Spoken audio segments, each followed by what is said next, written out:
My name is Sydney. I am 27 years old, and the divorce papers in my hand felt surprisingly light. I looked up at my soon-to-be ex-husband, gripping the pen, as if he were signing a peace treaty, completely unaware that he had just handed me the detonator. Beside him, his 23-year-old mistress stroked the arm of my custom Italian leather sofa, her eyes gleaming with the thrill of moving into my $2 million mansion. I am taking everything that belongs to me, I said evenly, fighting the urge to smile. She smirked, thinking I meant my clothes and a few photo albums. She had no idea what tomorrow had in store. Empty houses tell no lies.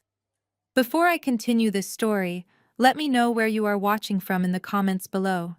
Hit like and subscribe if you have ever let an arrogant person dig their own grave while you quietly held the shovel. Tristan leaned back in his chair, folding his arms across his chest with the smug satisfaction of a man who thought he had just won the lottery. "You need to be out by Saturday morning," he declared, his voice echoing slightly in the grand living room we had shared for 4 years.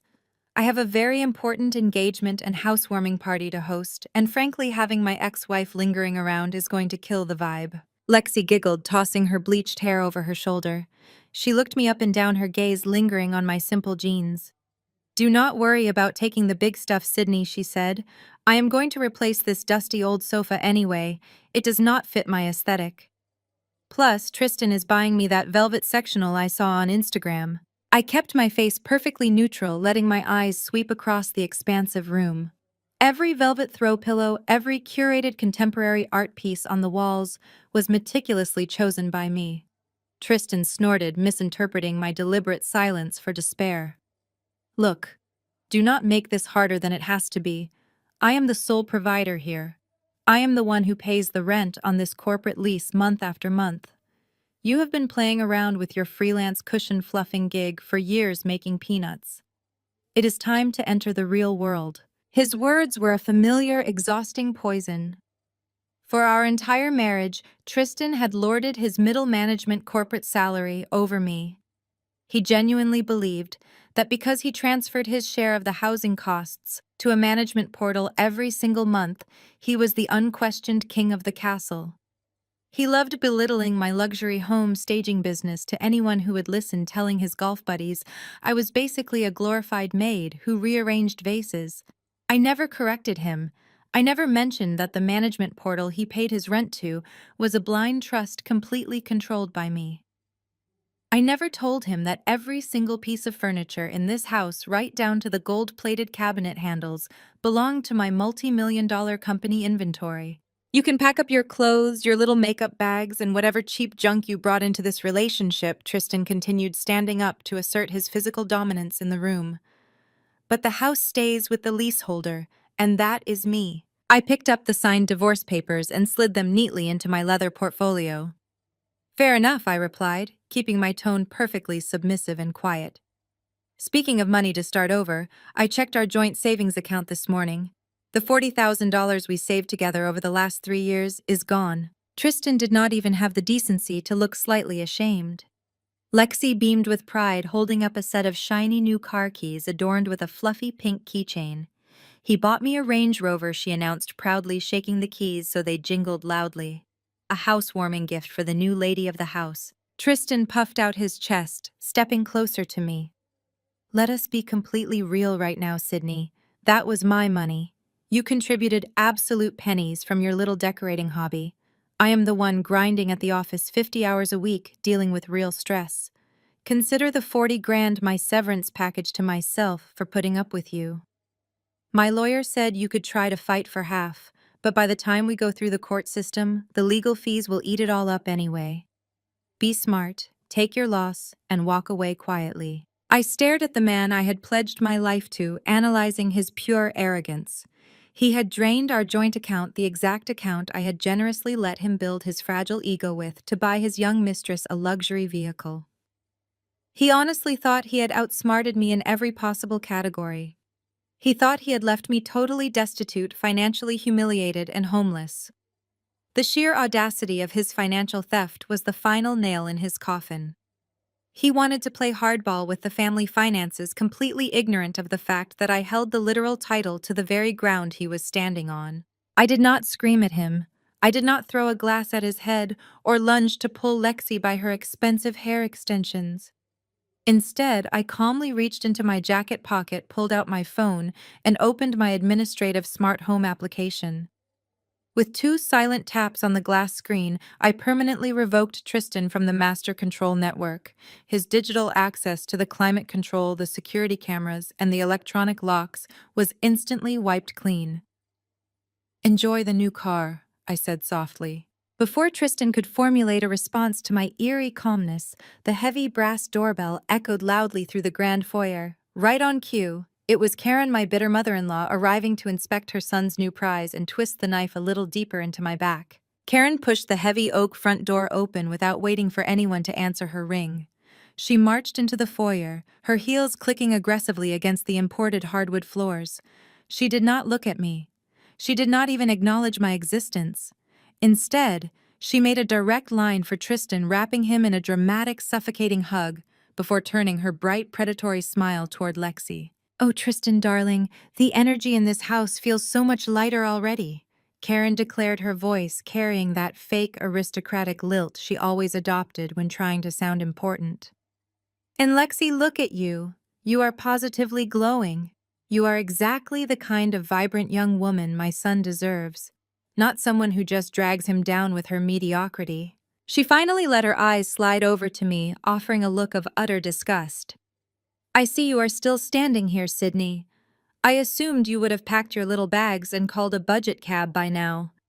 "I am taking my time to ensure I leave with exactly what is mine, Karen," I replied, my voice perfectly steady. Karen scoffed, waving her hand dismissively in my direction. "What could possibly be yours in this gorgeous house? Tristan bought everything you see here. He is the one with the real corporate career. You are just a gold digger who got lucky for 4 years. In fact, I am here to make sure you do not try to sneak anything valuable out in your cheap duffel bags. I know how people from your background behave when they get desperate." She began pacing around the open concept living and dining area, running her manicured fingers over the furniture like a vulture picking over a carcass. She stopped at the massive 12-seater solid mahogany dining table. "I remember when my son picked this out," she lied, smoothly tracing the edge of the wood. "It is a stunning piece of craftsmanship. Tristan, you must keep this exactly where it is. It will be perfect for hosting my country club bridge group next month. Lexi, you do not mind if I host my friends here, do you?" "Of course not, Karen," Lexi chirped excitedly, her voice dripping with fake sweetness. "What is his is mine, and our beautiful home is your home." Karen beamed and strutted into the chef's kitchen. She immediately laid her hands on my absolute prized possession. It was a $4,000 Italian dual-boiler espresso machine, custom-ordered and imported straight from Milan. I had purchased it through my company accounts for a high-end penthouse staging gig and ended up bringing it home because I loved the aesthetic and the brew it produced. "I am taking this coffee maker, though," Karen announced aggressively, patting the gleaming chrome finish. "I have always wanted a professional machine in my own kitchen, and heaven knows you do not need it, Sydney. What are you going to do with a $4,000 espresso machine in whatever tiny studio apartment you end up renting? You probably cannot even afford the imported beans to put inside it anymore. Tristan paid for this roof over your head. He paid for this luxury lifestyle while you pretended to run a business. The least you can do is leave the high-end appliances to the family who actually supported you." I leaned against the kitchen island, crossing my ankles. It was taking every ounce of my willpower not to burst into hysterical laughter right then and there. Karen had always despised me because I did not come from an old money trust fund background. From the very day Tristan introduced us, she made sure to constantly remind me of my modest upbringing. She loved to tell her wealthy friends that her son had done a charity act by marrying a girl whose parents rented a small duplex in the suburbs. She genuinely believed Tristan had rescued me from a life of poverty, and that my staging business was just a silly little hobby to keep me busy while he did the real heavy lifting in the world. "You are absolutely right, Karen. I said, my voice dripping with an icy calmness that made Tristan narrow his eyes suspiciously. I will not take the espresso machine to a tiny apartment. I will leave it exactly where it belongs. Good, Karen snapped, crossing her arms over her expensive cashmere sweater. Because you contributed absolutely nothing to this household. You just rode my son's coattails enjoying the perks of his hard work. Oh, and before I forget, do not even think about showing up to the family Thanksgiving dinner next month. Tristan shifted uncomfortably for a second, but quickly regained his arrogant posture, puffing his chest out. Mom is right, Sydney. It would be highly inappropriate for you to be there. Karen smiled a tight, cruel smile. I have already ordered a custom organic turkey from the high-end butcher downtown, and Lexi is going to help me bake the traditional pecan pies. We are having a real family holiday this year.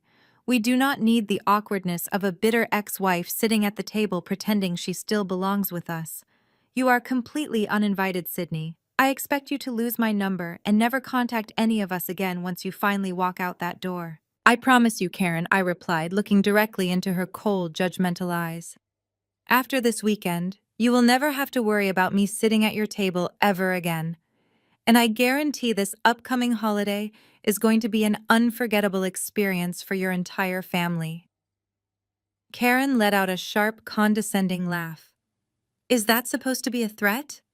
Please, you have zero leverage, zero real assets, and clearly zero class. Just then, a chorus of high-pitched squeals erupted from the second-floor staircase, interrupting our tense standoff. Lexi, who had slipped away upstairs during my confrontation with Karen, was practically skipping down the wooden steps. Behind her trailed three of her closest friends, all of them holding bright yellow industrial measuring tapes and carrying oversized designer tote bags. They giggled loudly as they paraded into the living room, completely ignoring my presence, as if I were a ghost haunting my own house. Lexi clapped her hands together, her eyes sparkling with malicious excitement as she looked across the room at Tristan. Babe, the guest room upstairs with the private balcony is absolutely perfect, Lexi squealed, running over to throw her arms around Tristan's neck and kissing him on the cheek. My girls and I just measured the walls and the windows. We are going to rip out all of Sydney's boring gray wallpaper today. It is going to be the absolute perfect size for the new nursery. The three women behind Lexi pushed past me as if I were a piece of invisible furniture. One of them, holding a designer handbag, shoved her empty iced coffee cup directly into my hands without even looking at my face. "Throw this away from me, would you?"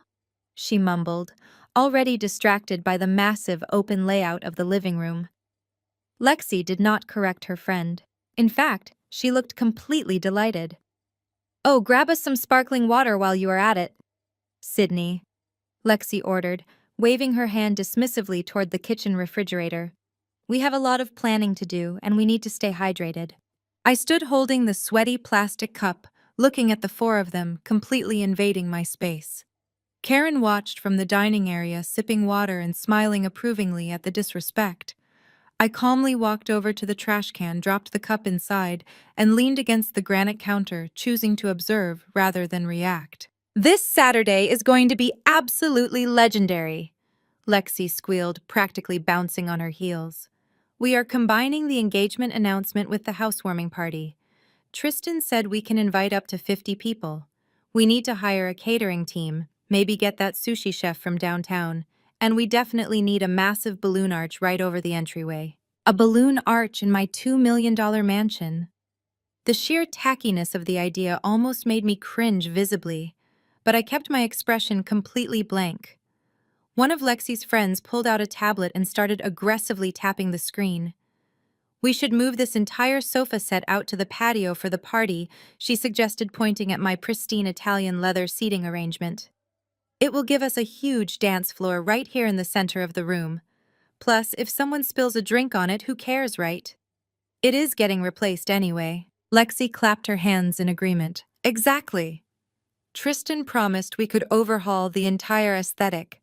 We are going to burn some sage to get rid of the bad energy and then bring in my interior designer on Monday. I want everything bright white and gold." They continued to loudly map out their destructive redesign, completely erasing my presence from the room.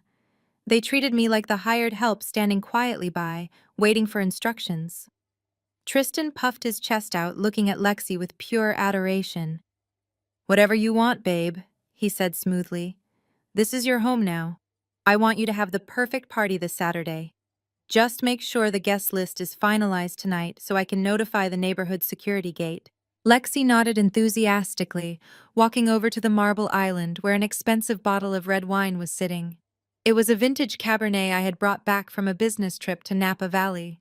Without asking, she grabbed the corkscrew and aggressively popped the bottle, pouring herself a generous glass to celebrate. Lexi took a deep gulp of the expensive wine, completely oblivious to its complex notes. She carried the glass by the rim, walking unsteadily toward the center of the living room. She stepped directly onto my antique Persian silk rug. It was a hand-woven masterpiece I had sourced directly from an artisan auction valued at exactly $15,000. The intricate silver and navy threads caught the afternoon sunlight, shimmering beautifully against the dark hardwood floors. Lexi stopped dead center on the rug. She looked down at the delicate silk fibers, and then looked right up into my eyes. A malicious smirk spread across her perfectly glossed lips. She tilted her wrist just a fraction of an inch. The crystal glass slipped from her fingers. It shattered against the hardwood right at the edge of the rug, sending a violent splash of dark crimson wine directly across the pristine silver silk. The stain bloomed instantly, soaking deep into the delicate threads, ruining the priceless antique in a matter of seconds. "Oh no," Lexi gasped, placing a dramatic hand over her chest, her tone dripping with fake innocence. "I am so clumsy today. My fingers just slipped." Her friends erupted into giggles, covering their mouths. Karen let out a sharp sigh of annoyance but did not reprimand her future daughter-in-law. Tristan just shook his head, chuckling softly like it was a cute mistake made by a clumsy child. "Oops," Lexi said, stepping back from the expanding red puddle. "Do not cry over it, Sydney. Tell Tristan to buy you a cheap Walmart rug for your new apartment. I am sure it will match whatever discount furniture you can afford now." I looked at the ruined silk. My heart beat steady and calm. I did not yell. I did not lunge at her throat. I reached into my pocket, pulled out my phone, and opened the camera application. I stepped forward, ignoring Lexi's confused stare, and stood over the stain. I snapped 3 clear, high-resolution photographs of the ruined $15,000 rug, the shattered glass, and the sprawling red wine puddle. The camera flash blinked brightly in the sunlit room. "What are you doing?" Lexi demanded, her smug smile faltering for a split second. "Taking pictures for your little scrapbook so you can remember what living in luxury felt like."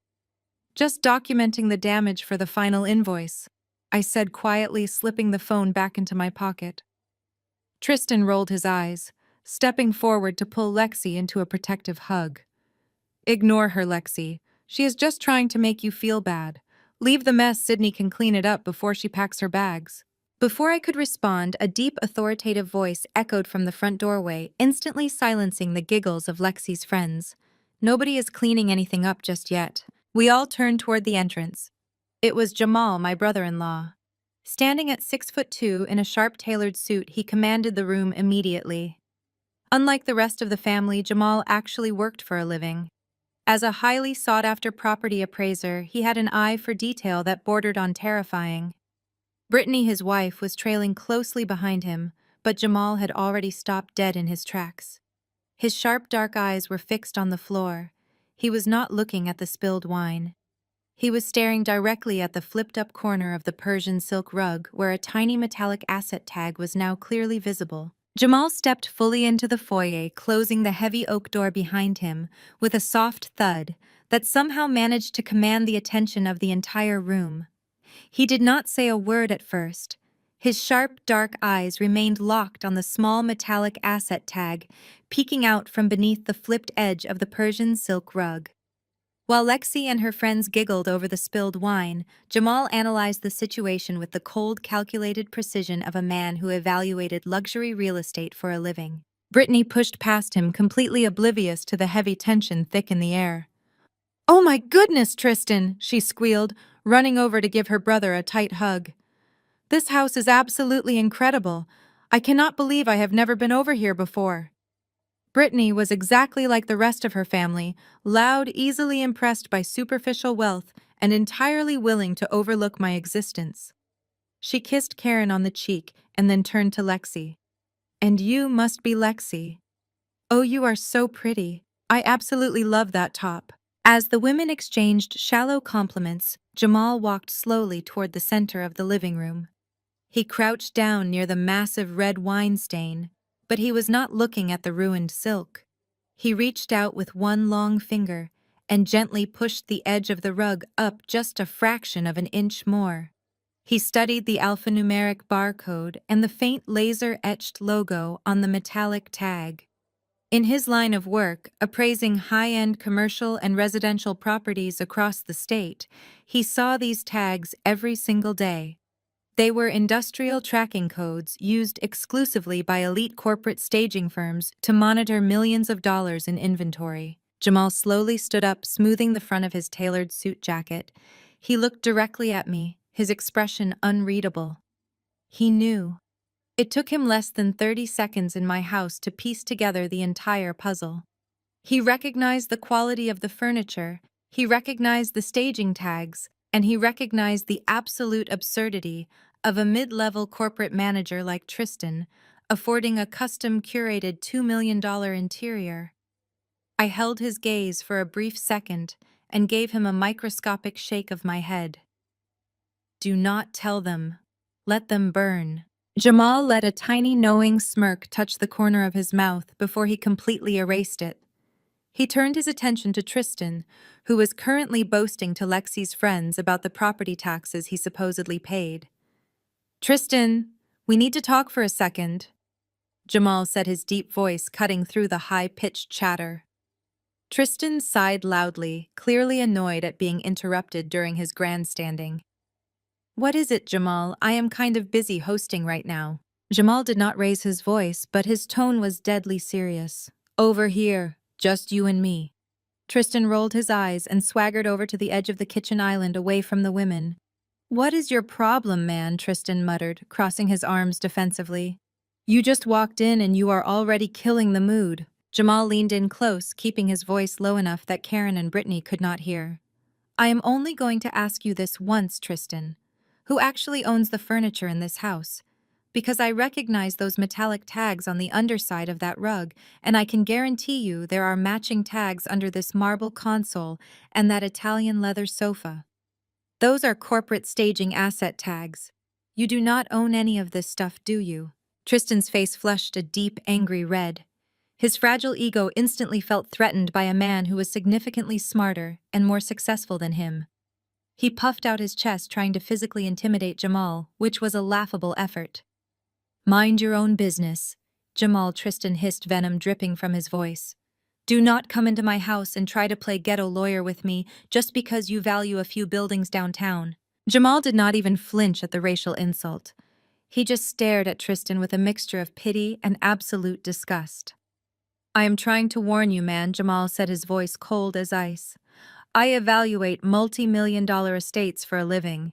That rug Lexi just destroyed is a hand-knotted Persian silk masterpiece.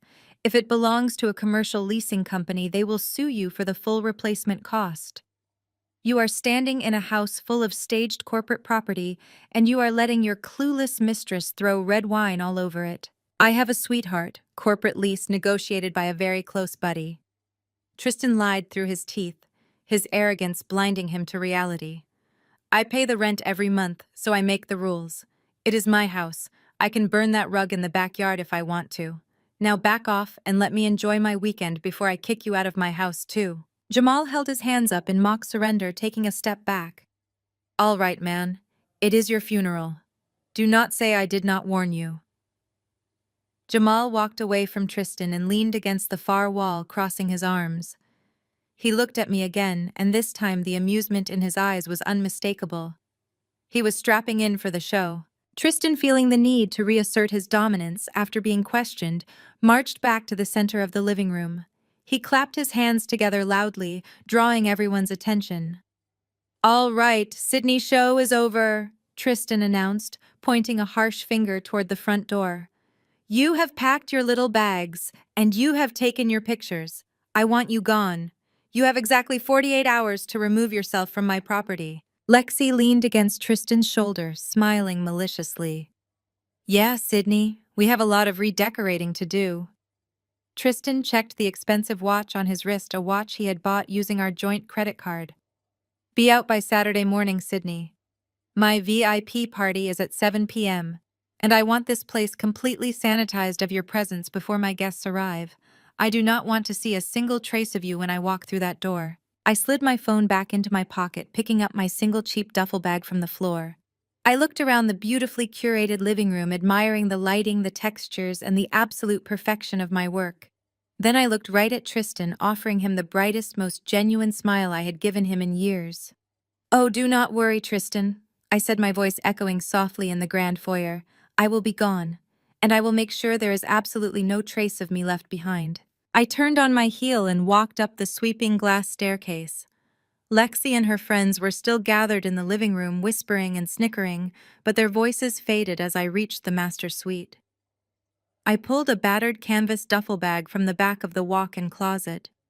It was the same faded bag I had moved in with 4 years ago. I wanted Tristan to see it. I wanted him to savor the visual of his broken, defeated wife slinking away into the night with nothing to her name. I packed only the absolute bare minimum. A few pairs of jeans, some plain t-shirts, my toothbrush, and my laptop. I deliberately left my designer dresses, my expensive jewelry, and my high-end skincare products sitting right on the vanity. Taking them would ruin the illusion I was carefully constructing. When I came back downstairs 10 minutes later with the duffel bag slung over my shoulder, Tristan was leaning casually against the front door. He had his arms crossed, looking like a victorious king, banishing a peasant from his kingdom. Lexi stood beside him, holding her new car keys, practically vibrating with excitement at the sight of my departure. Is that it? Tristan asked, a cruel smirk playing on his lips as he eyed my single bag. 4 years of marriage, and that is all you have to show for it. I thought you would at least try to beg for a few more days. It is all I need right now, I replied, keeping my voice soft and deliberately meek. Good. Remember, I want you completely out by Saturday morning. And leave the garage opener on the kitchen counter, he ordered, stepping aside just enough to let me squeeze past him. Enjoy whatever budget motel you can afford on your cushion fluffer salary, Sydney. Try not to call me crying when you realize how expensive the real world is. I walked out the heavy oak door without looking back. The lock clicked shut behind me, echoing loudly in the quiet suburban air. I walked down the long driveway, got into my modest sedan, and drove away. But I did not go to a cheap motel to cry myself to sleep. I drove straight downtown, navigating through the bustling traffic until I pulled into the private underground parking garage of a sleek high-rise commercial building. I parked in the spot marked Chief Executive Officer. I took the private secure elevator up to the top floor, stepping out into the sprawling glass-walled headquarters of my company. My executive assistant handed me a fresh espresso as I walked toward my corner office, the one with the panoramic view of the entire city skyline. It was finally time to pull back the curtain on the grand illusion I had painstakingly maintained for my entire marriage. Tristan thought he was a financial genius.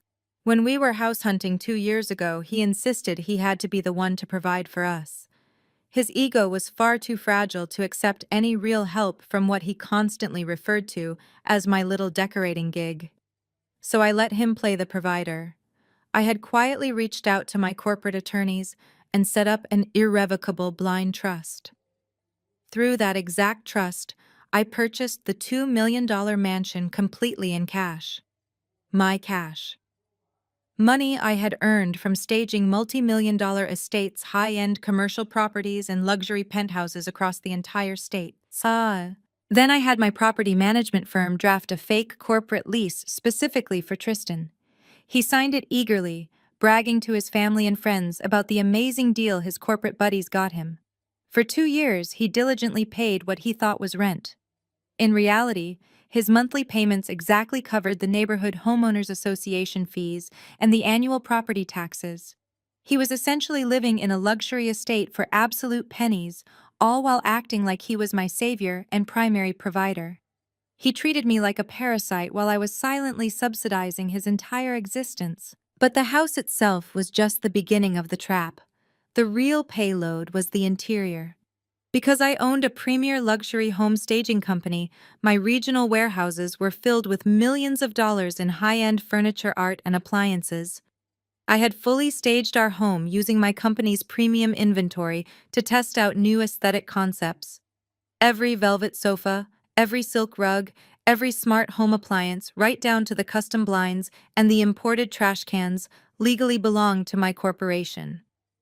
All of it was meticulously cataloged, barcoded, and insured under my business tax identification number. Tristan had demanded I leave the house and take only my personal belongings. He told me to my face that the house and everything in it belonged to the leaseholder. He was legally right, just not in the way he thought. He had absolutely no idea that his name was nowhere on the property deed or the asset manifests. I sat down at my massive mahogany desk, the city lights reflecting off the glass walls around me. I opened my laptop and securely logged into my corporate server. I pulled up the digital inventory manifest for the mansion. 342 individual items totaling over $400,000 in staging assets. I picked up my office phone and dialed the direct line to my warehouse logistics foreman. He answered on the second ring. "David," I said, my voice crisp and commanding, "I need you to completely clear my Saturday morning schedule, cancel any pending deliveries, and push all non-essential meetings to next week." "Done," David replied instantly, the sound of warehouse machinery humming in the background of the call. "What is the job, boss?" "I need the fleet," I said, my eyes scanning the list of custom kitchen appliances Tristan loved to show off to his guests. "Get 3 of our largest box trucks prepped, fueled, and ready to roll by dawn. Assemble a crew of 15 of our absolute best movers. We are doing a total extraction down to the drywall at the suburban estate." "A total extraction?" David asked, sounding surprised. "You mean taking everything?" "I mean taking every single item that belongs to this company," I confirmed, feeling a cold smile spread across my face. "We are taking the beds, the artwork, the televisions, and the patio furniture. We are unbolting the smart fridge and the washer. I want a house completely stripped to its bare bones, and we only have a 4-hour window to do it while the occupants are out. Do you understand?" "Loud and clear, boss," David said. "We will be ready." I hung up the phone and leaned back in my leather chair, taking a slow sip of my espresso. Tristan wanted me out by Saturday morning so he could host his grand housewarming party with his new mistress. I was simply going to grant his wish and give him the exact empty house he legally deserved. By Friday night, I was comfortably settled into the plush velvet sofa of my temporary downtown penthouse suite. I poured myself a generous glass of expensive Cabernet and opened my laptop. I did not need to hire a private investigator to see what Tristan and Lexi were up to. Lexi possessed the kind of rampant narcissism that required constant public validation. All I had to do was open TikTok and search her public username.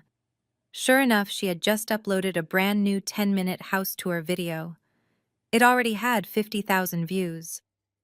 The caption read, "Moving into my dream mansion with my dream man." I hit play. Lexi appeared on screen, wearing a designer silk robe that I had actually bought for myself 2 Christmases ago.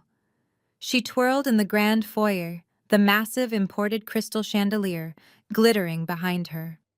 "Welcome to my new humble abode," she squealed to her followers, blowing a kiss to the camera. "My amazing boyfriend just gave me the keys to this $2 million estate. Let me show you guys how we live." For the next 8 minutes, I watched Lexi parade through my house, claiming my hard work as her own personal fairy tale. She dragged the camera into the chef's kitchen. She tapped the screen of the $12,000 smart fridge, loudly bragging about how Tristan had it custom ordered just for her so she could sync her grocery list to her phone. She walked into the dining room, pointing the lens at the heavy mahogany table and the custom-woven linen curtains that cascaded from the ceiling to the floor. "I literally told Tristan I wanted a modern royal aesthetic, and he delivered," she lied smoothly, posing against the doorframe. "We are going to replace some of this old stuff soon, but for now it is a total vibe."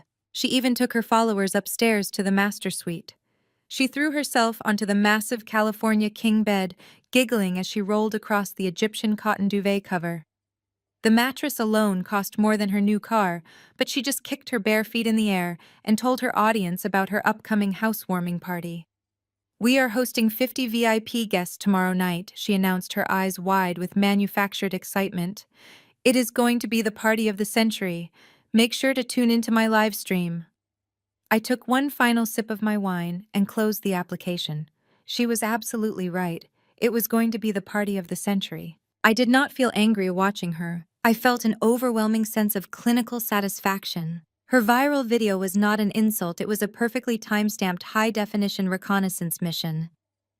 I paused the video at various intervals, cross-referencing the items she showed with my corporate digital inventory manifest. The smart fridge check.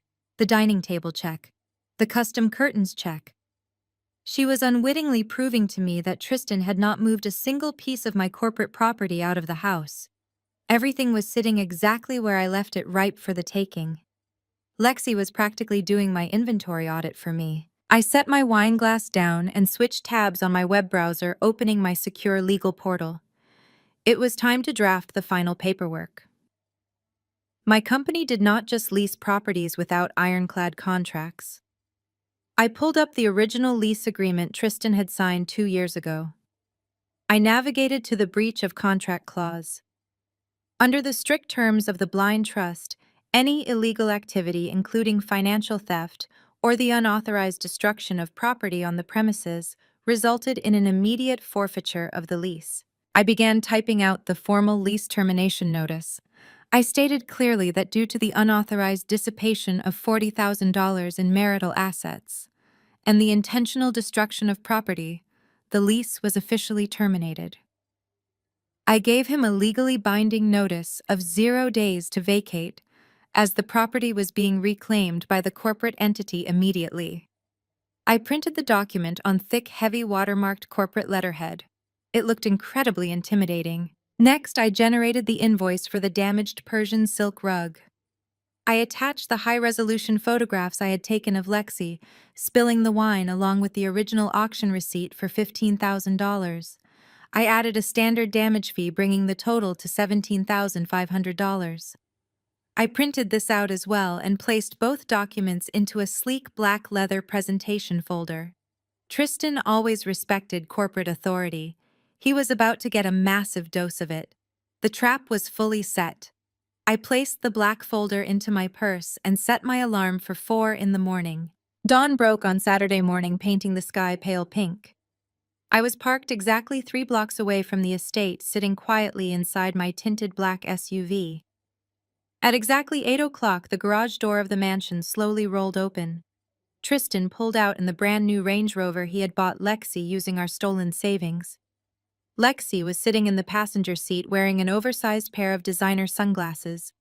They were heading out for their scheduled couples spa day to relax before their massive VIP housewarming party. They looked completely carefree, without a single worry in the world. I watched their vehicle turn the corner and disappear down the tree-lined avenue. I picked up my two-way radio, pressing the transmission button. "The targets are clear," I said, my voice steady and cold. "Move in." Less than a minute later, the quiet morning silence of the upscale neighborhood was broken by the deep rumbling roar of heavy diesel engines. I watched in the rearview mirror as 3 massive, 26-foot commercial moving trucks, painted entirely in matte black, turned onto the street. They moved in a synchronized line, dominating the road. The lead truck slowly backed up, its reverse alarm echoing loudly through the neighborhood before it parked directly in Tristan's driveway. The extraction of my property had officially begun. I stepped out of my SUV, buttoning my blazer as the lead truck cut its engine. The hydraulic lift gates of all 3 trucks hissed open simultaneously, hitting the pavement with heavy thuds. David, my logistics foreman, jumped out of the cab, wearing his signature high-visibility vest and holding a heavy-duty electronic clipboard. Behind him, a highly trained crew of 15 professional movers poured out of the vehicles. They were all wearing the crisp black uniforms of my company, moving with the synchronized efficiency of a military tactical unit. There was no casual chatting and no wasted movements. Every man knew exactly what was at stake and how tight our timeline was. I walked up the driveway, my tablet in hand. I did not need a physical key to enter the house. Despite Tristan proudly declaring himself the king of the castle, the electronic deadbolt on the front door was hardwired into my master staging account. I tapped my screen, bypassing his amateur security protocols, and the heavy oak door clicked open with a satisfying mechanical snap. I stepped into the grand foyer, the crew filing in silently behind me. "Listen up, everyone," I announced, projecting my voice clearly across the expansive space. "We have a hard 4-hour window before the occupants return from their spa day. This is a total corporate extraction protocol. Every single item carrying our company barcode leaves this premises today. I want zero property damage to the drywall or the hardwood floors, but I want this place stripped down to the absolute bare studs. David will be scanning items out at the front door to update the server. Let us move." The crew scattered instantly, dividing into predetermined strike teams. It was a beautiful, chaotic symphony of aggressive logistics. 2 men descended on the living room, dragging heavy-duty padded moving blankets. They tipped the custom Italian leather sofa back, wrapping it tight in thick plastic shrink wrap. The sound of industrial tape tearing off the roll echoed sharply against the high ceilings. Another team went straight for the ruined Persian silk rug. They rolled it up carefully, making sure to scan the corporate asset tag, and loaded it onto a steel dolly. It was not just trash to me, it was physical evidence of property damage for the upcoming lawsuit against Tristan and his mistress. Upstairs, a crew of 4 dismantled the massive master suite. They did not just take the heavy oak bed frame. They stripped the mattress, the expensive Egyptian cotton sheets, the down comforter, and the silk throw pillows. Lexi had already unpacked her cheap fast fashion clothes into my custom mahogany dressers. I instructed the team to dump her garments directly into black plastic garbage bags and leave them in a pile in the corner. They packed away the matching bedside tables, the designer lamps, and the oversized vanity mirror. When they were finished, the room where Tristan and Lexi slept just hours ago was nothing but an echoing square of empty space. Tristan's home office was next. The heavy executive desk, the ergonomic leather chair, the towering bookshelves, all of it was staging inventory. My team dismantled his entire workspace, leaving his important corporate paperwork and his cheap plastic pens scattered in a pathetic, disorganized pile on the floorboards. Downstairs, men were taking down the massive contemporary canvas paintings, leaving nothing but tiny microscopic nail holes in the drywall. They boxed up the decorative vases, the crystal decanters, and the heavy coffee table books I had meticulously arranged to make the house look lived in. They moved to the backyard, stacking the woven outdoor patio seating, the heavy gas fire pit, and the expensive poolside loungers. No detail was too small for this extraction. I watched a mover march past me carrying the stainless steel automated trash cans from the bathrooms. Another held a heavy, reinforced box filled with the imported velvet curtains and the heavy brass rods that held them up, leaving the massive floor-to-ceiling windows completely bare and exposed to the street. The house was rapidly losing its soul, bleeding out its luxury item by item, until the walls literally felt bare and cold. Every single piece passed by David at the front door, who scanned the metallic barcodes with a handheld laser device. The scanner emitted a sharp, confirming beep, with every item successfully logging the safe return of my assets to the corporate server. The illusion of Tristan's immense wealth was being systematically dismantled and loaded into the back of my diesel trucks. We were 3 hours into the operation. The living room, dining room, bedrooms, and home office were completely void of life. The sound of footsteps now echoed loudly, bouncing off the bare walls in a way that felt entirely hollow. The massive trucks outside were groaning under the weight of the recovered inventory, their cargo holds packed tight with the remnants of my marriage. David wiped a bead of sweat from his forehead and walked over to me where I stood in the middle of the barren, sunlit foyer. He looked around the empty space, nodding in satisfaction at the efficiency of his crew. Then he pointed his electronic scanner toward the chef's kitchen, which remained completely untouched, shining with chrome and stainless steel. "Ms. Sidney, what about the kitchen appliances?" David asked, his deep voice bouncing off the empty walls. "I know they are physically wired and plumbed into the house. Do we leave them here for the property manager?" I slowly turned my head and looked at the massive $12,000 smart fridge, the dual oven, the built-in wine cooler, and the custom espresso machine Karen had aggressively demanded to keep for herself. I thought about Tristan bragging that he was the sole provider. I thought about Lexi making a viral video tapping on the glass of my refrigerator. I turned back to David, my expression completely flat and my voice cold. "It is corporate staging equipment, David," I replied. "Rip it all out." David did not hesitate. He gave a sharp nod and signaled his specialized utility crew. They moved into the chef's kitchen with heavy-duty power drills and wrench sets. I stood by the island and watched as they expertly shut off the main water line and detached the massive $12,000 smart fridge. The very same stainless steel appliance Lexi had been tapping on in her viral video just 12 hours ago was now being strapped to a reinforced steel hand truck. It looked awkwardly massive and entirely out of place as they wheeled it out the front door, leaving a glaring empty alcove in the custom cabinetry. Next came the built-in dual ovens and the under-counter digital wine cooler. The men worked with surgical precision, detaching the units and capping off the exposed electrical wires. They left behind nothing but gaping rectangular holes, exposing the raw, unfinished wood of the cabinet frames. I walked over to the granite counter and personally unplugged the $4,000 Italian dual boiler espresso machine. Karen had aggressively staked her claim on it, demanding I leave it behind so she could show it off to her wealthy country club friends. I carefully packed it into a padded transport crate. I was leaving it exactly where it belonged, which was with me. The utility crew moved rapidly through the rest of the house. They marched into the laundry room and uncoupled the high-capacity smart washer and dryer sets, draining the residual water from the hoses and wheeling the heavy machines down the hallway. Then David issued the order for the micro-extraction. This was the part of the operation that truly stripped a house of its soul. Men with tall stepladders moved systematically through every single room, unscrewing the custom programmable smart bulbs from the ceiling fixtures. They did not replace them with standard bulbs. They left the recessed lighting cans completely dark and empty. In the master bathroom, the crew unbolted the massive anti-fog LED mirrors from the dual vanity walls, exposing the raw, unpainted drywall and the ugly plastic anchor mounts underneath. They unscrewed the brushed nickel towel racks, the designer soap dispensers, and yes, even the heavy metallic toilet paper holders. Tristan had repeatedly told me to my face that everything in the house belonged to him because he paid the rent. He was about to find out the hard way that his rent did not even cover the hardware bolted to the walls.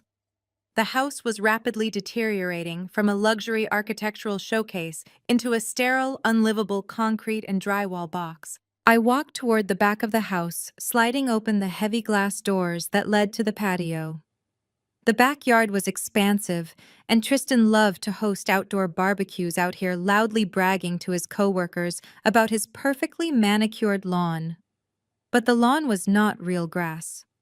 It was premium synthetic turf rolled out and staked down by my landscaping staging division to give the property instant, vibrant curb appeal. I pointed to the sprawling green expanse. "Roll it up," I instructed the outdoor crew. 4 men grabbed heavy-duty utility knives and began slicing the thick turf into manageable strips. They ripped the synthetic grass away from the earth, rolling it into massive, heavy cylinders. When they were finished lifting the final roll, the pristine backyard was completely gone.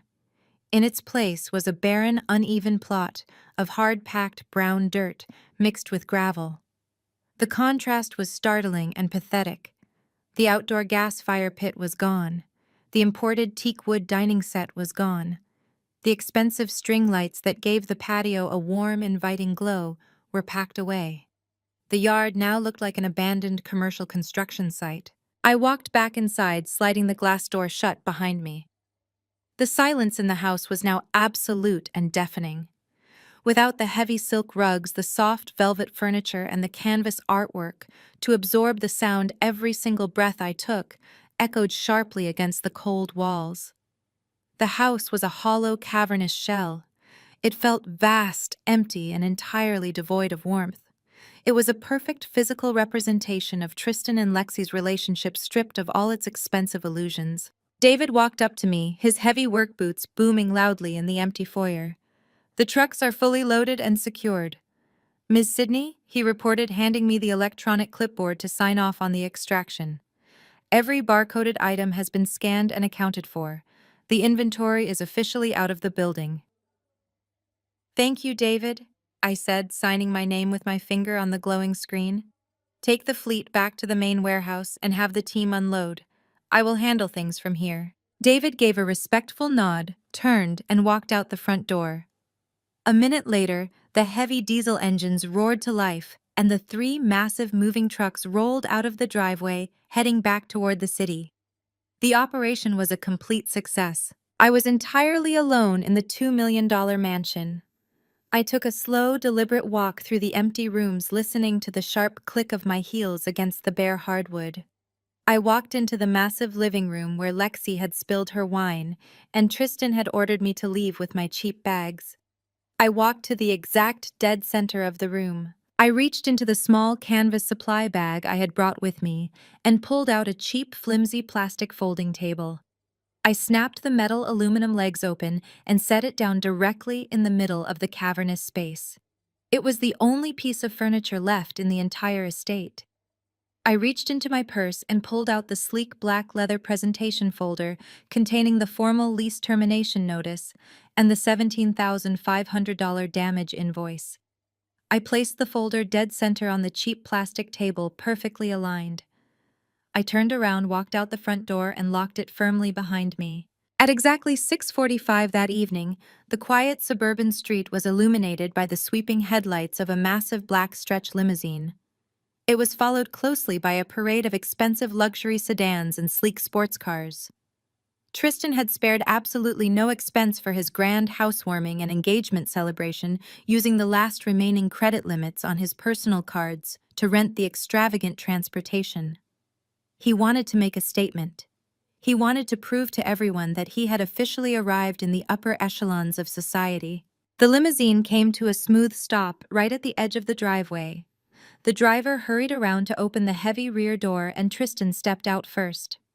He was wearing a sharply tailored tuxedo, looking every bit the successful corporate executive he desperately pretended to be. He reached back into the vehicle and helped Lexi step out onto the pavement. She was draped in a sparkling emerald green sequin gown that caught the streetlights glittering brightly as she posed for the small crowd of guests gathering behind them. Over 50 VIP attendees began spilling out of the trailing vehicles. It was a carefully curated guest list designed entirely to stroke Tristan's fragile ego. There were high-level corporate partners, wealthy neighborhood socialites, and of course Karen. My former mother-in-law stepped out of a sleek silver sedan wearing a heavy fur coat despite the mild evening weather. She immediately linked arms with a tall, distinguished older man. This was Mr. Preston, the regional vice president of Tristan's company, and the exact man holding the keys to the massive promotion Tristan had been aggressively chasing for the past 8 months. Karen was already hard at work securing her son's future.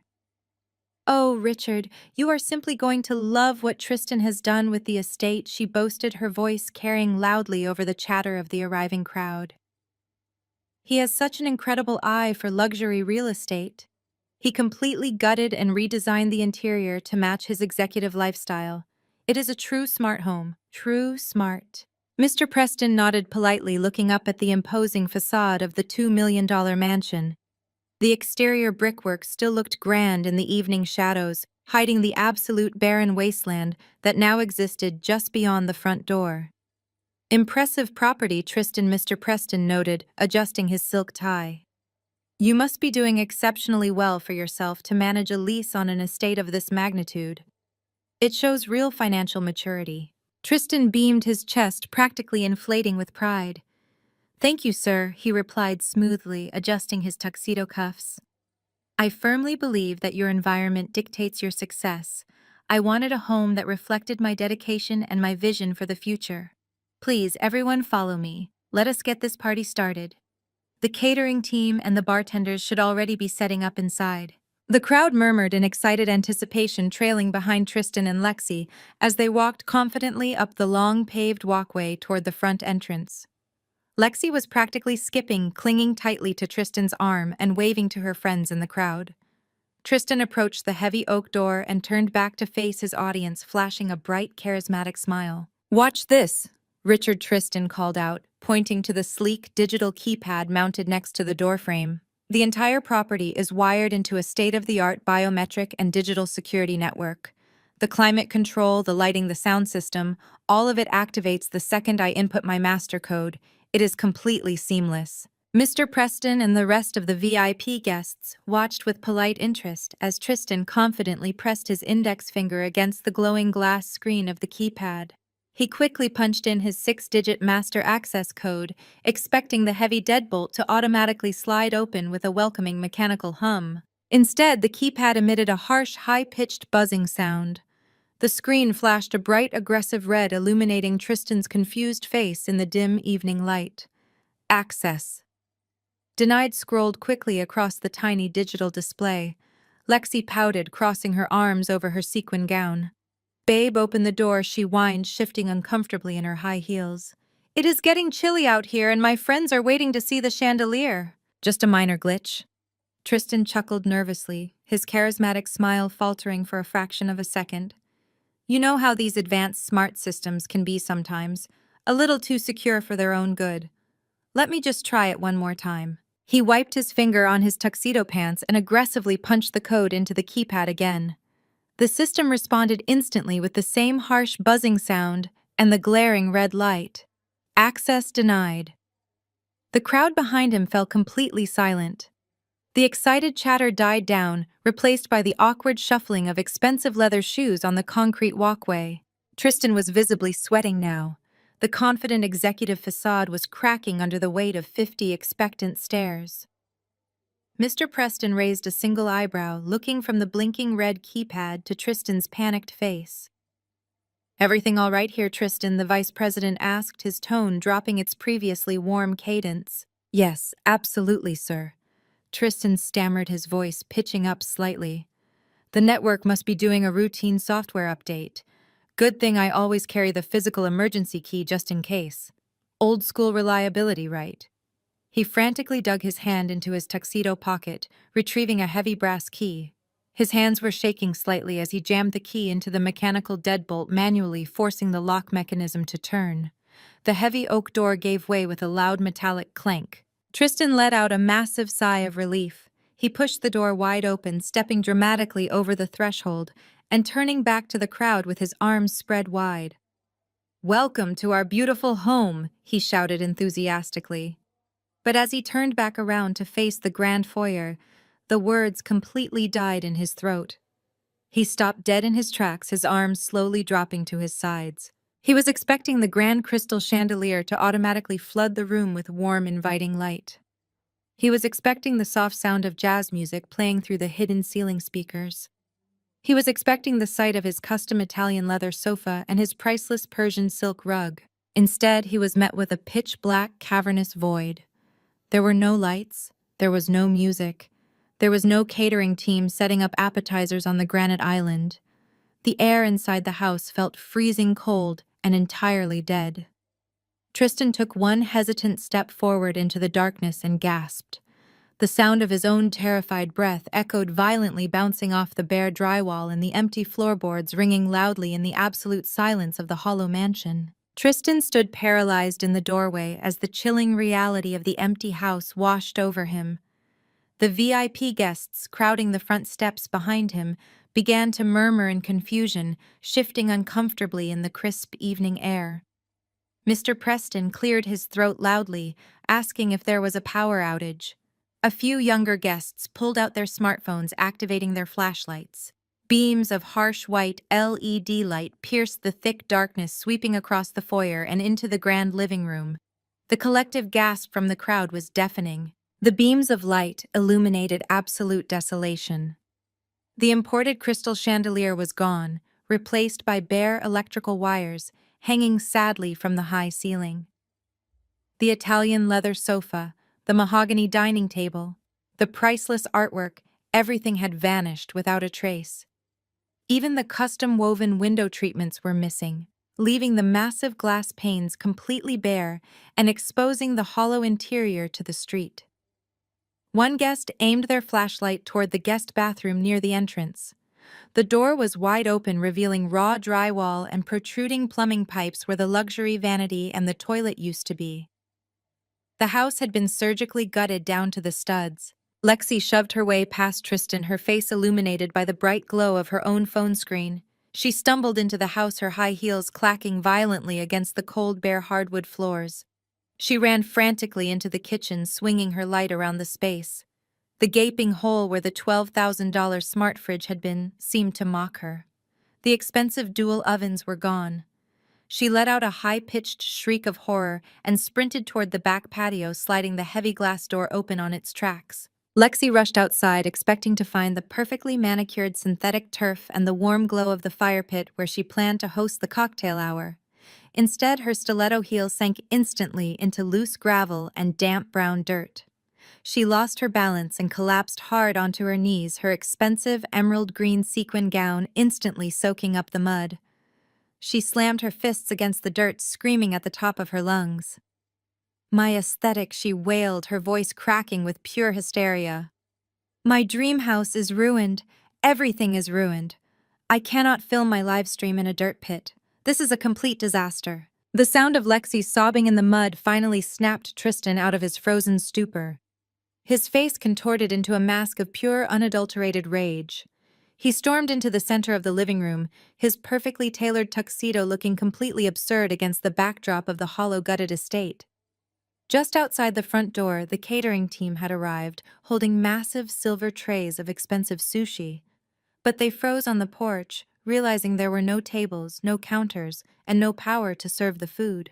Karen pushed her way to the front of the crowd, clutching her heavy fur coat tightly against her chest. Her eyes darted wildly around the empty space before landing on her son. "Tristan, what is the meaning of this?" Karen shrieked, her aristocratic facade crumbling instantly. "Where is the furniture? Where is my espresso machine?" She looked around the empty room, and the realization hit her like a freight train. It was Sydney, she screamed, pointing a manicured finger at the bare walls. "That vicious, ungrateful gold digger. I knew she was from a bad neighborhood. She is a master thief. She packed up the entire house while you were at the spa." The VIP guests whispered loudly among themselves, stepping back toward the driveway to distance themselves from the unfolding domestic nightmare. Several of them were already pulling out their phones to request rides back to the city, wanting no part of this chaotic scene. Mr. Preston did not step back. The regional vice president walked slowly into the empty foyer, shining his flashlight around the stripped walls with a look of profound disgust. He stopped when his light caught the only item left in the entire house, the cheap plastic folding table sitting dead center in the living room with a single black leather folder resting on top of it. Mr. Preston turned his flashlight directly onto Tristan's sweating, panicked face. The older man did not look angry. He looked deeply disappointed, which was infinitely worse for Tristan's career. "You invited 50 of the most influential people in our corporate network to a gutted house, Tristan," Mr. Preston said, his voice dangerously low and steady. "You stood on that driveway and bragged about your financial maturity and your executive lifestyle. Yet you clearly do not even have basic control over your own domestic affairs." Tristan held his hands up desperately, trying to salvage the unsalvageable. "Sir, please, you have to understand." Tristan pleaded, his voice trembling with panic. "My ex-wife is insane. She must have hired a criminal crew to rob me blind today. I had no idea this was going to happen. I am the victim here. I will fix this immediately." Mr. Preston shook his head slowly, buttoning his suit jacket. "A man who cannot anticipate and manage a crisis in his own home is not a man I can trust to manage a regional sales division," Mr. Preston stated coldly. "You lack judgment, Tristan. You lack foresight. And frankly, this entire display is highly embarrassing for the firm. I suggest you get your life together." Mr. Preston turned his back on Tristan and walked out the front door, signaling for his driver to pull the car around. Tristan watched his boss and his impending promotion walk away into the night. His chest heaved with heavy, erratic breaths. He was utterly humiliated, stripped of his pride, his wealth, and his professional future in front of his peers. He needed someone to blame.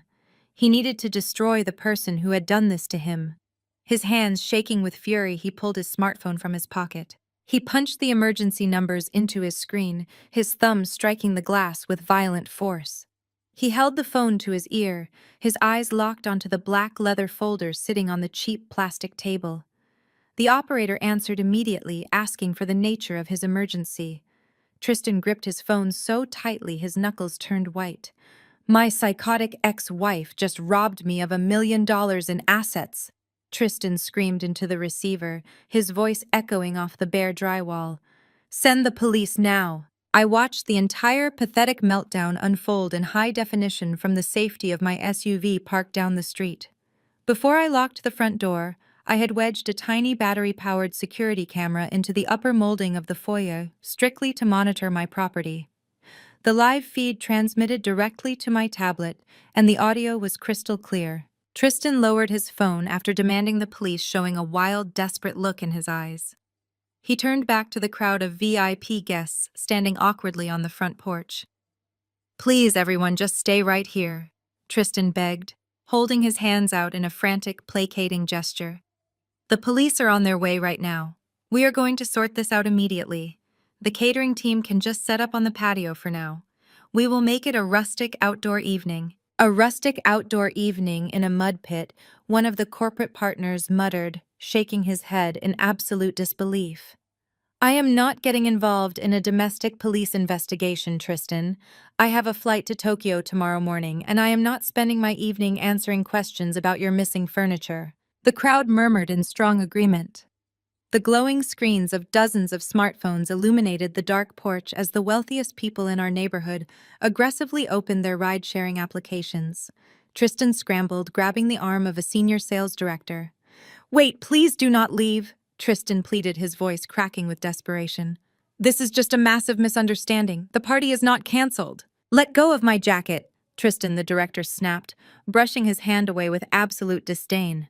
"You are a complete mess. I am calling an Uber Black and going home to my wife. Do not contact me on Monday." As the guests began filing rapidly down the driveway, eager to escape the humiliating spectacle, Lexi stomped back into the foyer. She looked absolutely feral. Her emerald green sequin gown was coated in thick, wet mud from the knees down, and her perfectly styled hair was a frizzy, tangled mess from the evening humidity. She marched right up to Tristan, pointing a trembling, mud-caked finger directly at his chest. "You told me you were rich!" Lexi screamed, her voice echoing shrilly against the bare drywall. "You told me you owned this mansion. You told me Sydney was just a broke loser who arranged pillows for a living." "Where is my house, Tristan? Where is the velvet sofa you promised me?" Tristan flinched, taking a step back from her fury.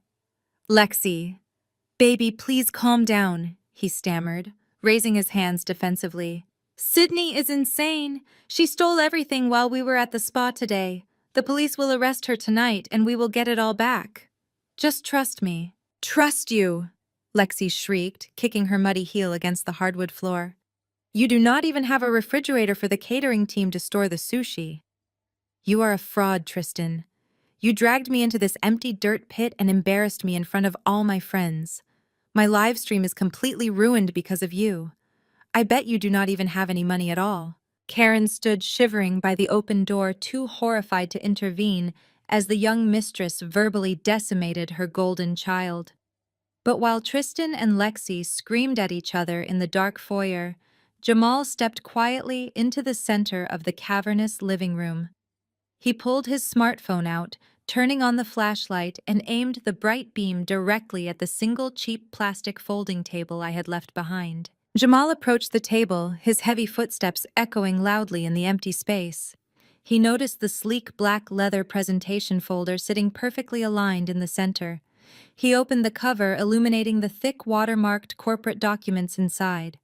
As a high-end property appraiser, Jamal knew exactly how to read complex real estate contracts. His eyes scanned the formal lease termination notice and the $17,500 damage invoice for the Persian silk rug. He read the name of the corporate entity that owned the blind trust. He read my signature at the bottom of the page, acting as the chief executive officer.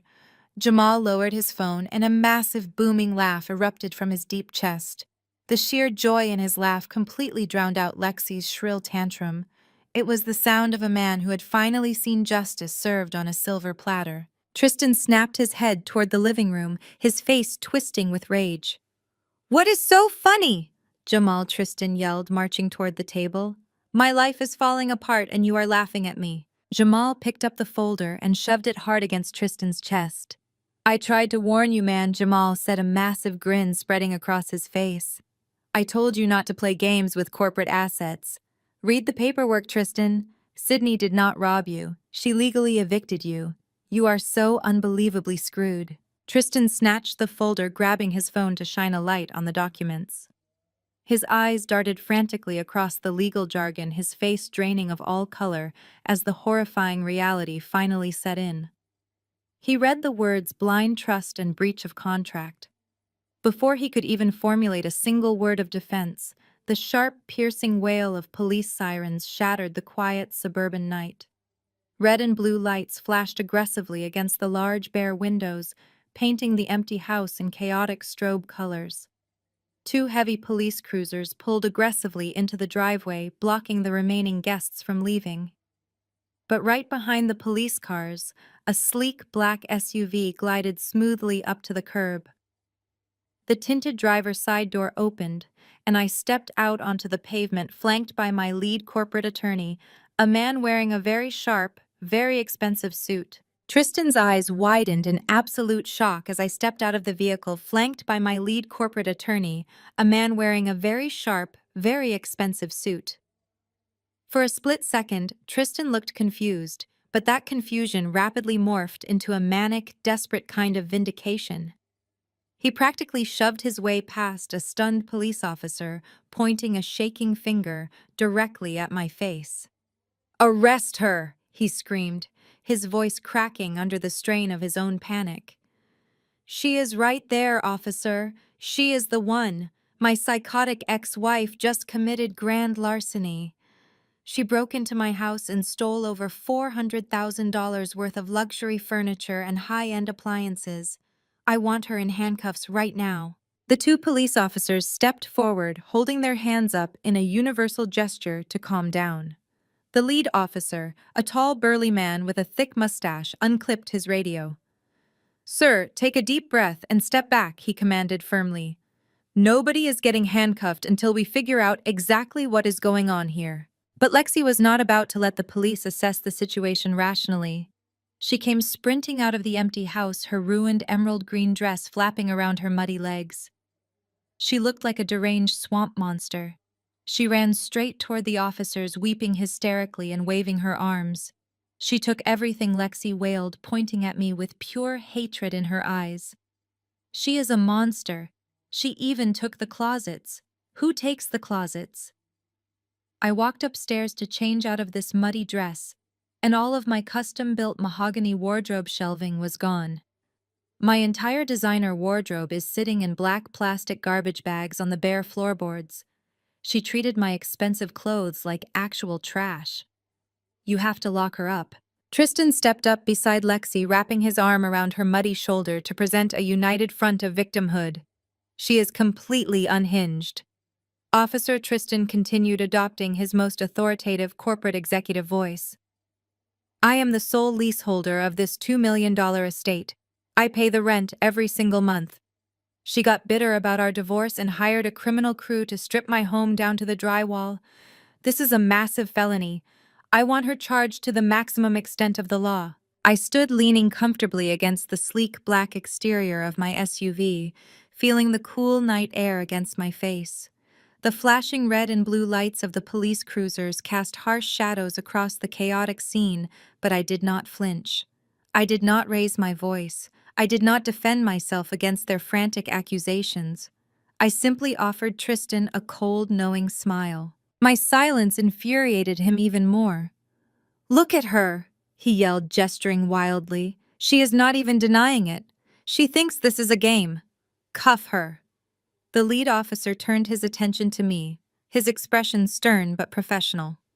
Ma'am, he started resting his hand casually on his utility belt. Are you aware of the allegations these two individuals are making against you regarding the removal of property from this residence? Before I could even open my mouth to confirm, my lead corporate attorney stepped smoothly in front of me. Mr. Mitchell was a man who billed $1,000 an hour, and he carried the quiet, lethal authority of someone who never lost a case. He unbuttoned his suit jacket, pulled a small flashlight from his pocket, and opened his thick leather briefcase, resting it on the hood of the police cruiser. Good evening, officers. Mr. Mitchell said, his voice calm and incredibly measured. My name is David Mitchell, and I am the lead legal counsel for the corporate entity that owns the assets in question. There has been no grand larceny tonight. There has been no theft whatsoever. My client is simply executing a standard corporate asset reclamation protocol due to a severe breach of contract. Tristan let out a loud, barking laugh. Corporate asset reclamation, he mocked, shaking his head. You are out of your mind. I rent this house. My name is on the lease. Mr. Mitchell ignored Tristan completely, focusing entirely on the police officers. He pulled a thick stack of watermarked documents from his briefcase. He handed the first packet to the lead officer. These are the certified digital inventory logs and corporate tax returns for my client's luxury home staging company, he explained, pointing to the highlighted sections. You will see that every single piece of furniture, every appliance, and every fixture removed from this property today is a registered corporate asset belonging exclusively to her company. The officer clicked his pen light on, scanning the detailed logs. Mr. Mitchell handed over a second set of documents. Furthermore, here is the official property deed and the registration paperwork for the blind trust that holds the title to this estate. He continued, his voice echoing clearly over the hum of the police engines. You will clearly see that my client is the sole beneficiary and absolute owner of this property. The individual screaming at you is simply a month-to-month tenant who pays the exact amount of the neighborhood association fees and property taxes. He does not own a single item that was removed today. Tristan stared at Mr. Mitchell, his mouth opening and closing like a fish out of water. He looked frantically at the officer, who was now carefully examining the legal documents with his flashlight. That is impossible, Tristan stammered, his voice losing all of its previous authority. I have a lease.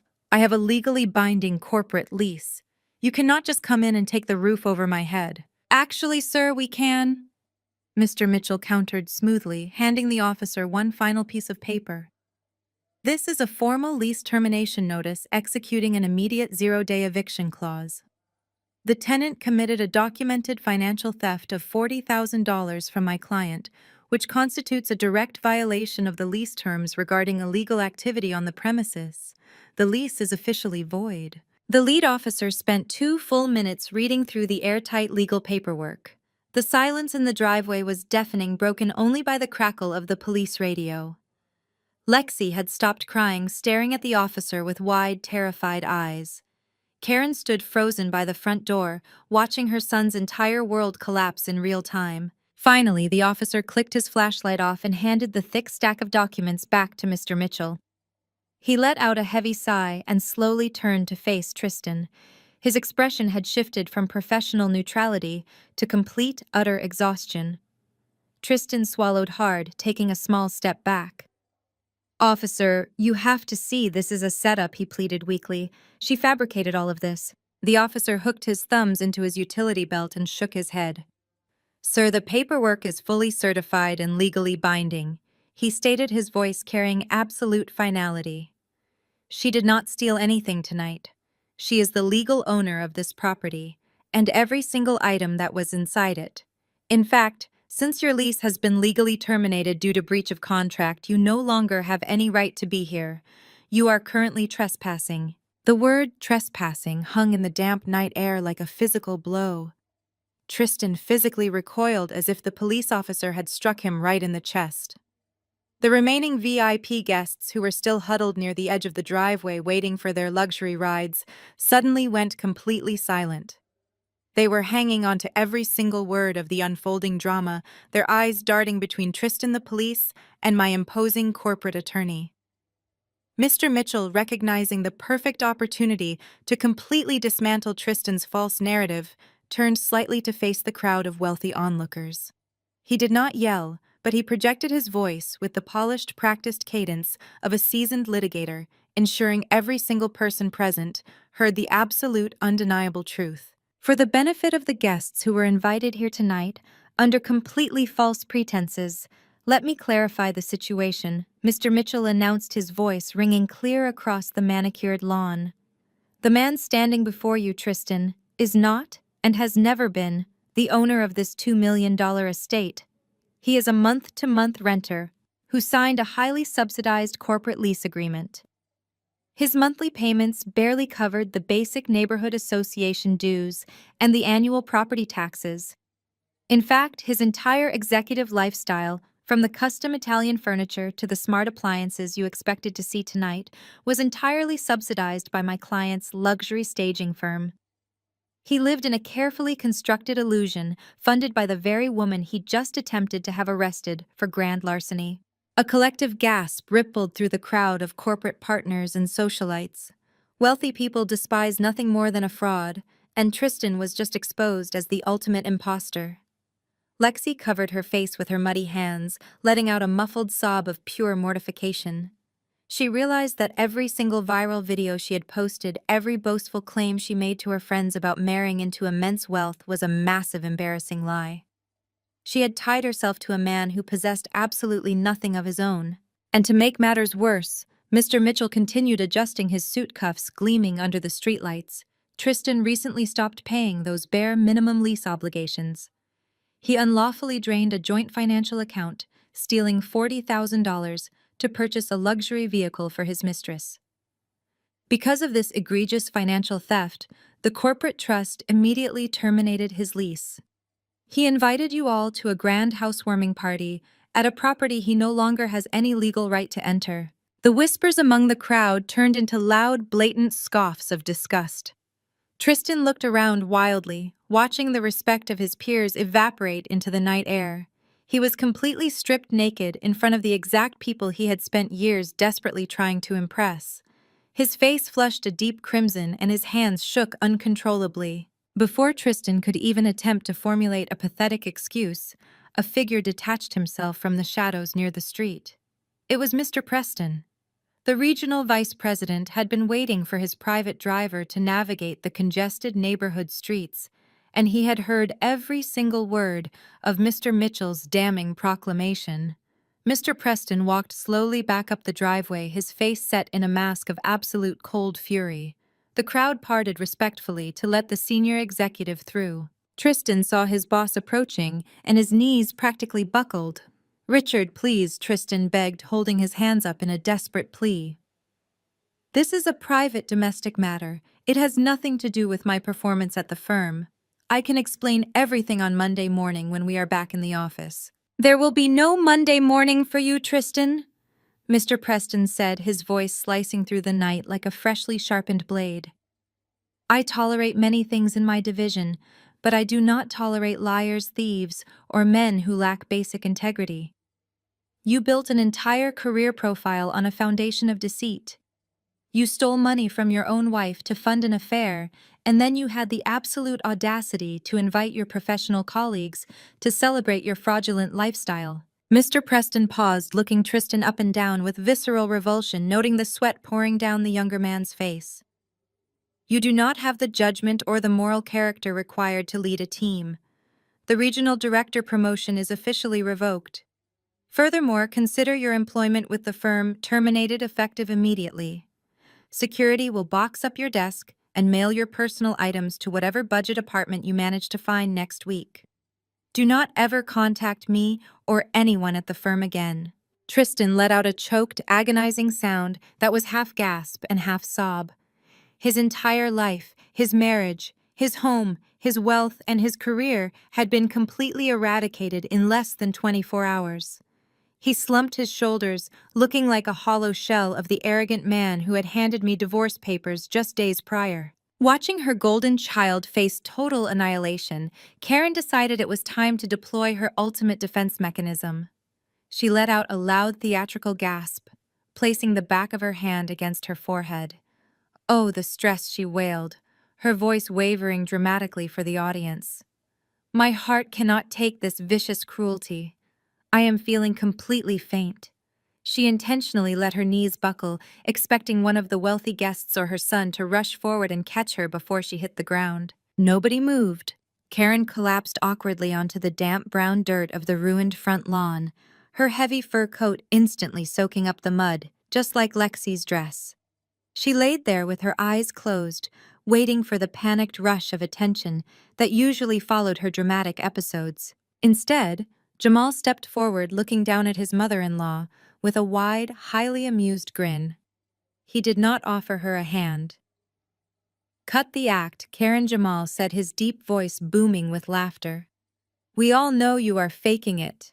Your heart is fine because you do not actually have one. Stand up before you ruin that expensive coat you bought with Tristan's stolen money. Karen's eyes snapped open, glaring at Jamal with pure venom, but she quickly scrambled to her feet, brushing the wet dirt from her clothes in absolute humiliation. She realized her manipulative tactics held zero power here, and the remaining crowd was actually laughing at her pathetic performance. The police officers watched the entire spectacle with crossed arms, completely unbothered by the family melodrama unfolding on the lawn. The lead officer turned back to Tristan, ready to officially order him off the premises so they could clear the scene. But before he could issue the verbal command, a bright flashing amber light cut through the darkness of the suburban street.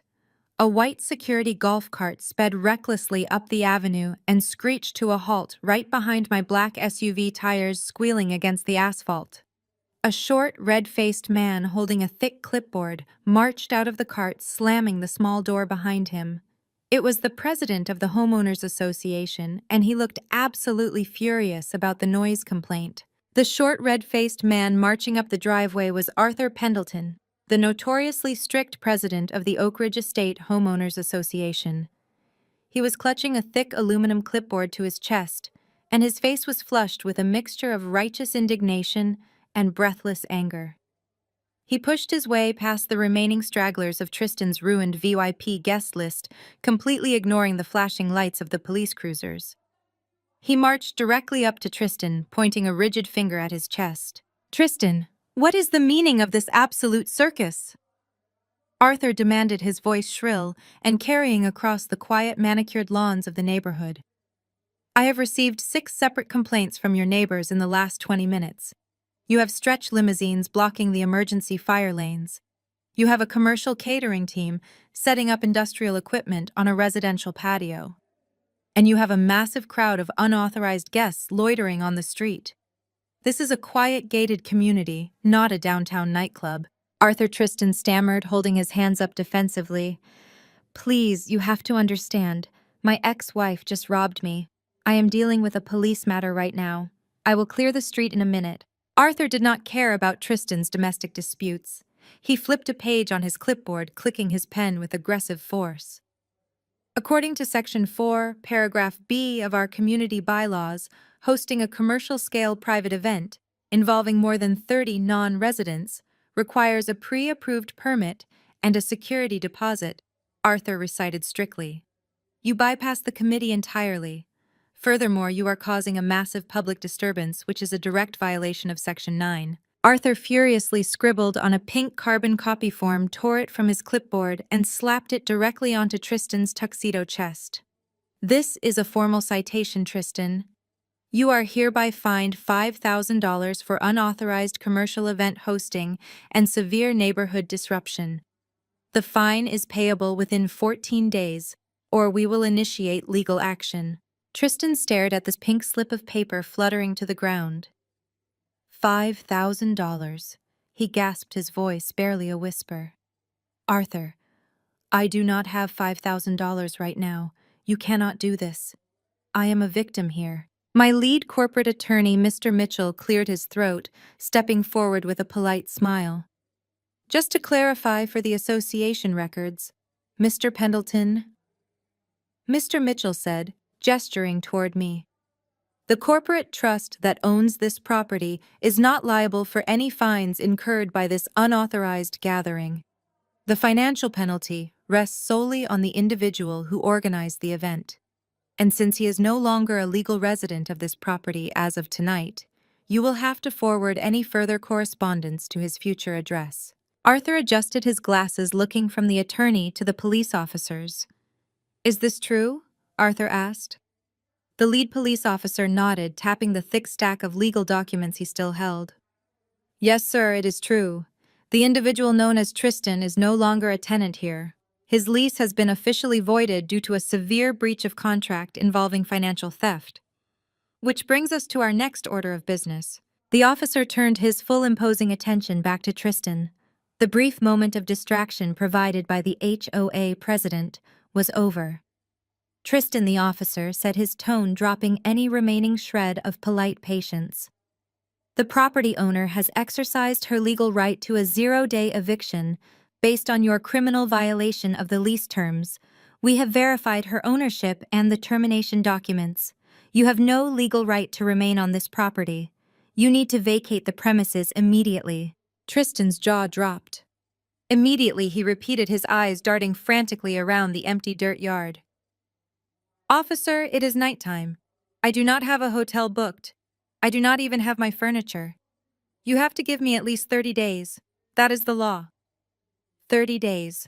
Not when you commit a documented felony theft against the leaseholder and the corporate trust. The officer countered, taking a step forward to emphasize his authority. The 30-day grace period is voided when you steal $40,000 from the property owner. You are officially trespassing. I am giving you exactly 5 minutes to gather whatever personal belongings you still have on this property and walk away. If you are still standing on this driveway in 6 minutes, I will place you under arrest for criminal trespassing.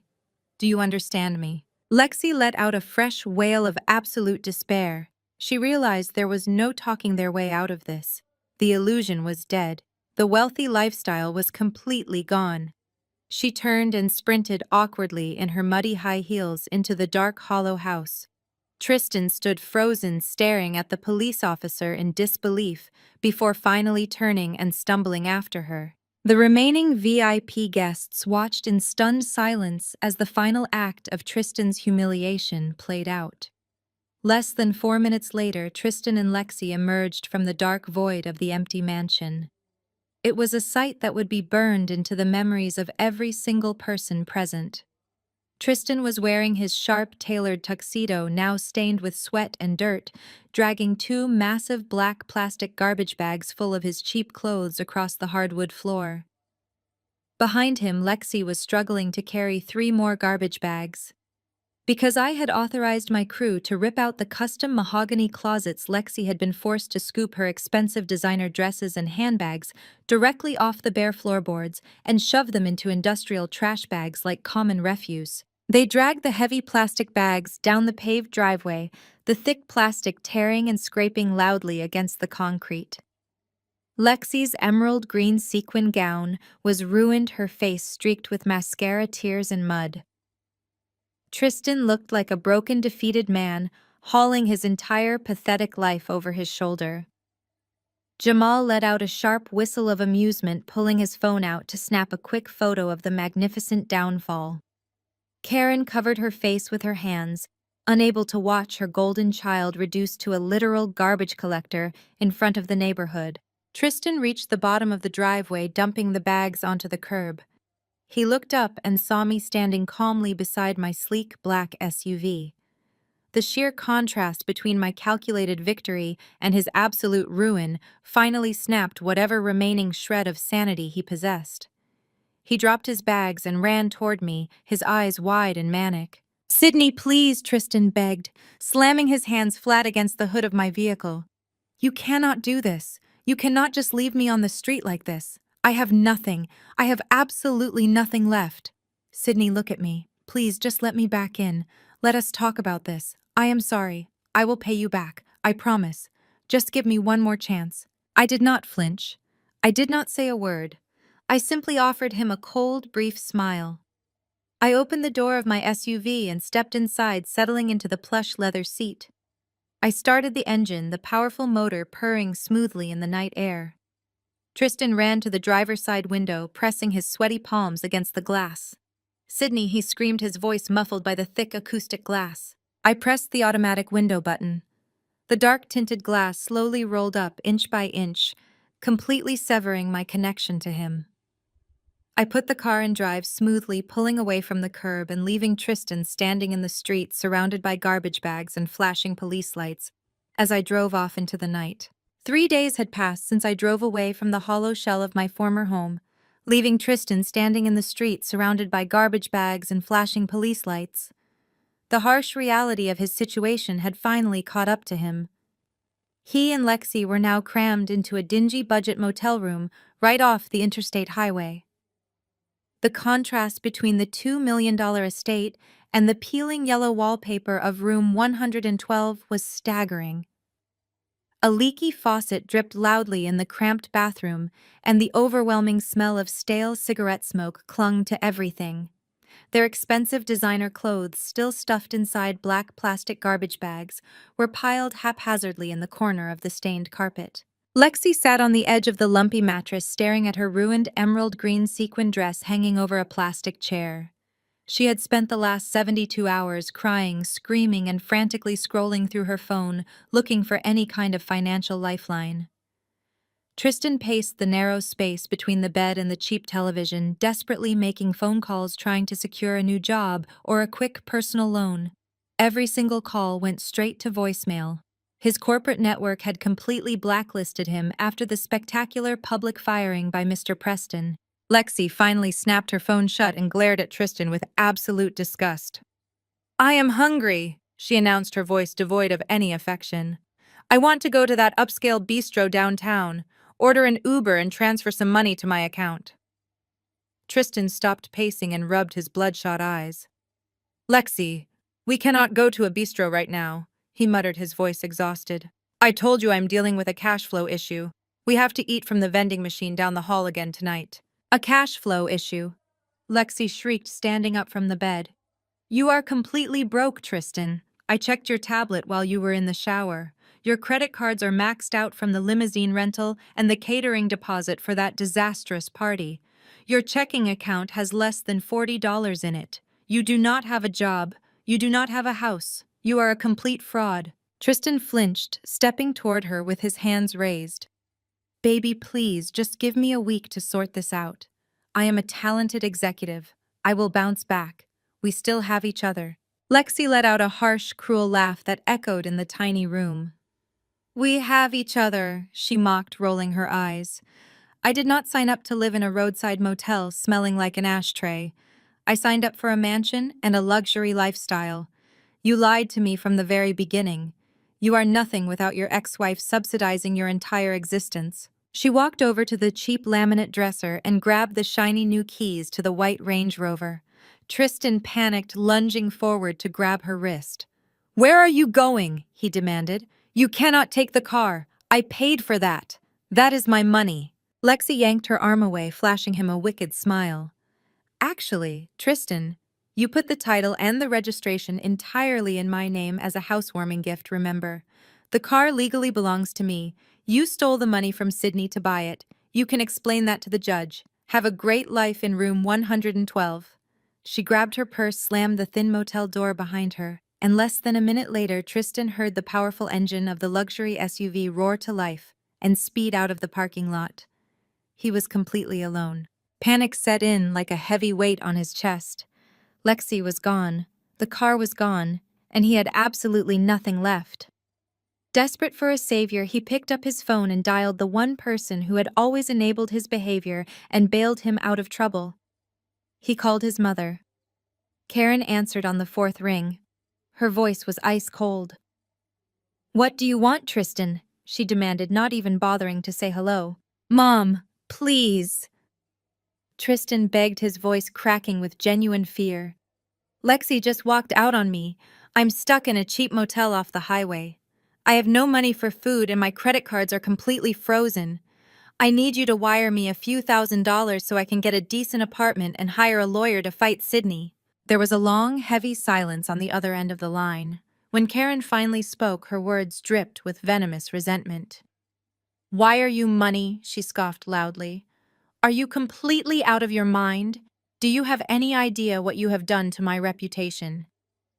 "Mom, I am your son," Tristan pleaded.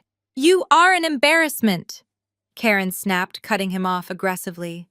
"I had to face my entire country club committee yesterday. Everyone knows what happened. Everyone knows you were just a broke tenant, living in a house owned by that woman. Mr. Preston's wife told the entire neighborhood that you were fired for being a fraud. I have spent decades building a respectable image in this community, Tristan, and you destroyed it in a single night." "But I need help," Tristan cried, sinking down onto the edge of the lumpy bed. "I had to tell my friends that I cut you off financially years ago to save face." Karen continued, completely ignoring his distress. "I told them your poor choices were your own and that our family does not support thieves. If I wire you a single dime and anyone finds out, I will be the laughingstock of the social season." "You made your bed in the mud, Tristan. Now you get to lie in it. Do not call this number again until you have made something of yourself." The line went dead with a sharp click. Tristan stared at the blank screen of his phone, his mouth hanging open in shock. The mother who had always praised him as the golden child, who had constantly belittled me to elevate him, had just abandoned him to protect her country club status. He was utterly isolated. No wife, no mistress, no job, no home, and now no family. He sat in the silence of the dingy motel room, listening to the dripping faucet for what felt like hours.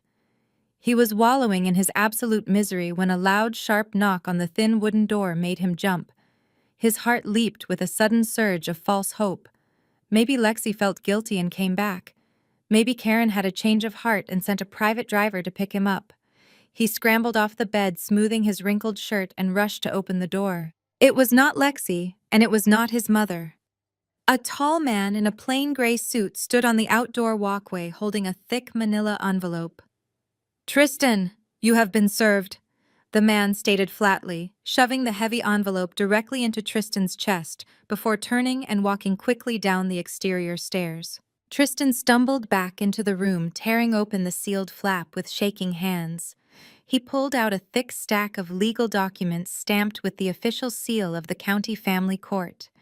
It was an emergency court summons for financial asset recovery and the malicious dissipation of marital assets. But what made Tristan's blood run completely cold was the official letterhead at the top of the summons. The law firm representing my interests, demanding immediate restitution of the stolen $40,000, was none other than the premier property litigation firm downtown. The lead attorney assigned to brutally dismantle Tristan in court was Jamal. I sat across the polished mahogany table in the sunlit conference room of Jamal's downtown firm, watching my brother-in-law meticulously organize the financial documents. While my corporate attorney, Mr. Mitchell, handled the brutal eviction and the corporate trust defense, Jamal had eagerly stepped up to act as my lead legal representative in family court for the divorce settlement. Jamal possessed an absolutely lethal combination of skills. As a certified high-end property appraiser and a licensed financial asset recovery attorney, he knew exactly how to track hidden money and dismantle fraudulent claims. Jamal slid a thick stack of bank statements across the glass table, tapping his heavy gold pen against the highlighted transaction lines. "I had these subpoenaed yesterday morning," Jamal said, a wide, triumphant smile lighting up his face. "Look at the timestamp, Sydney. Tristan authorized the wire transfer of $40,000 from your joint savings account exactly 2 days before he handed you those divorce papers. And look where the money went: directly to a luxury automotive dealership to purchase a vehicle registered solely in the name of his 23-year-old mistress." I leaned forward, studying the glaring evidence of my ex-husband's sheer audacity. "He really thought he could just drain our life savings and call it his severance package," I murmured, shaking my head. "He told me I would spend more on legal fees trying to get it back than the actual money was worth." Jamal let out a deep, booming laugh that echoed in the quiet conference room.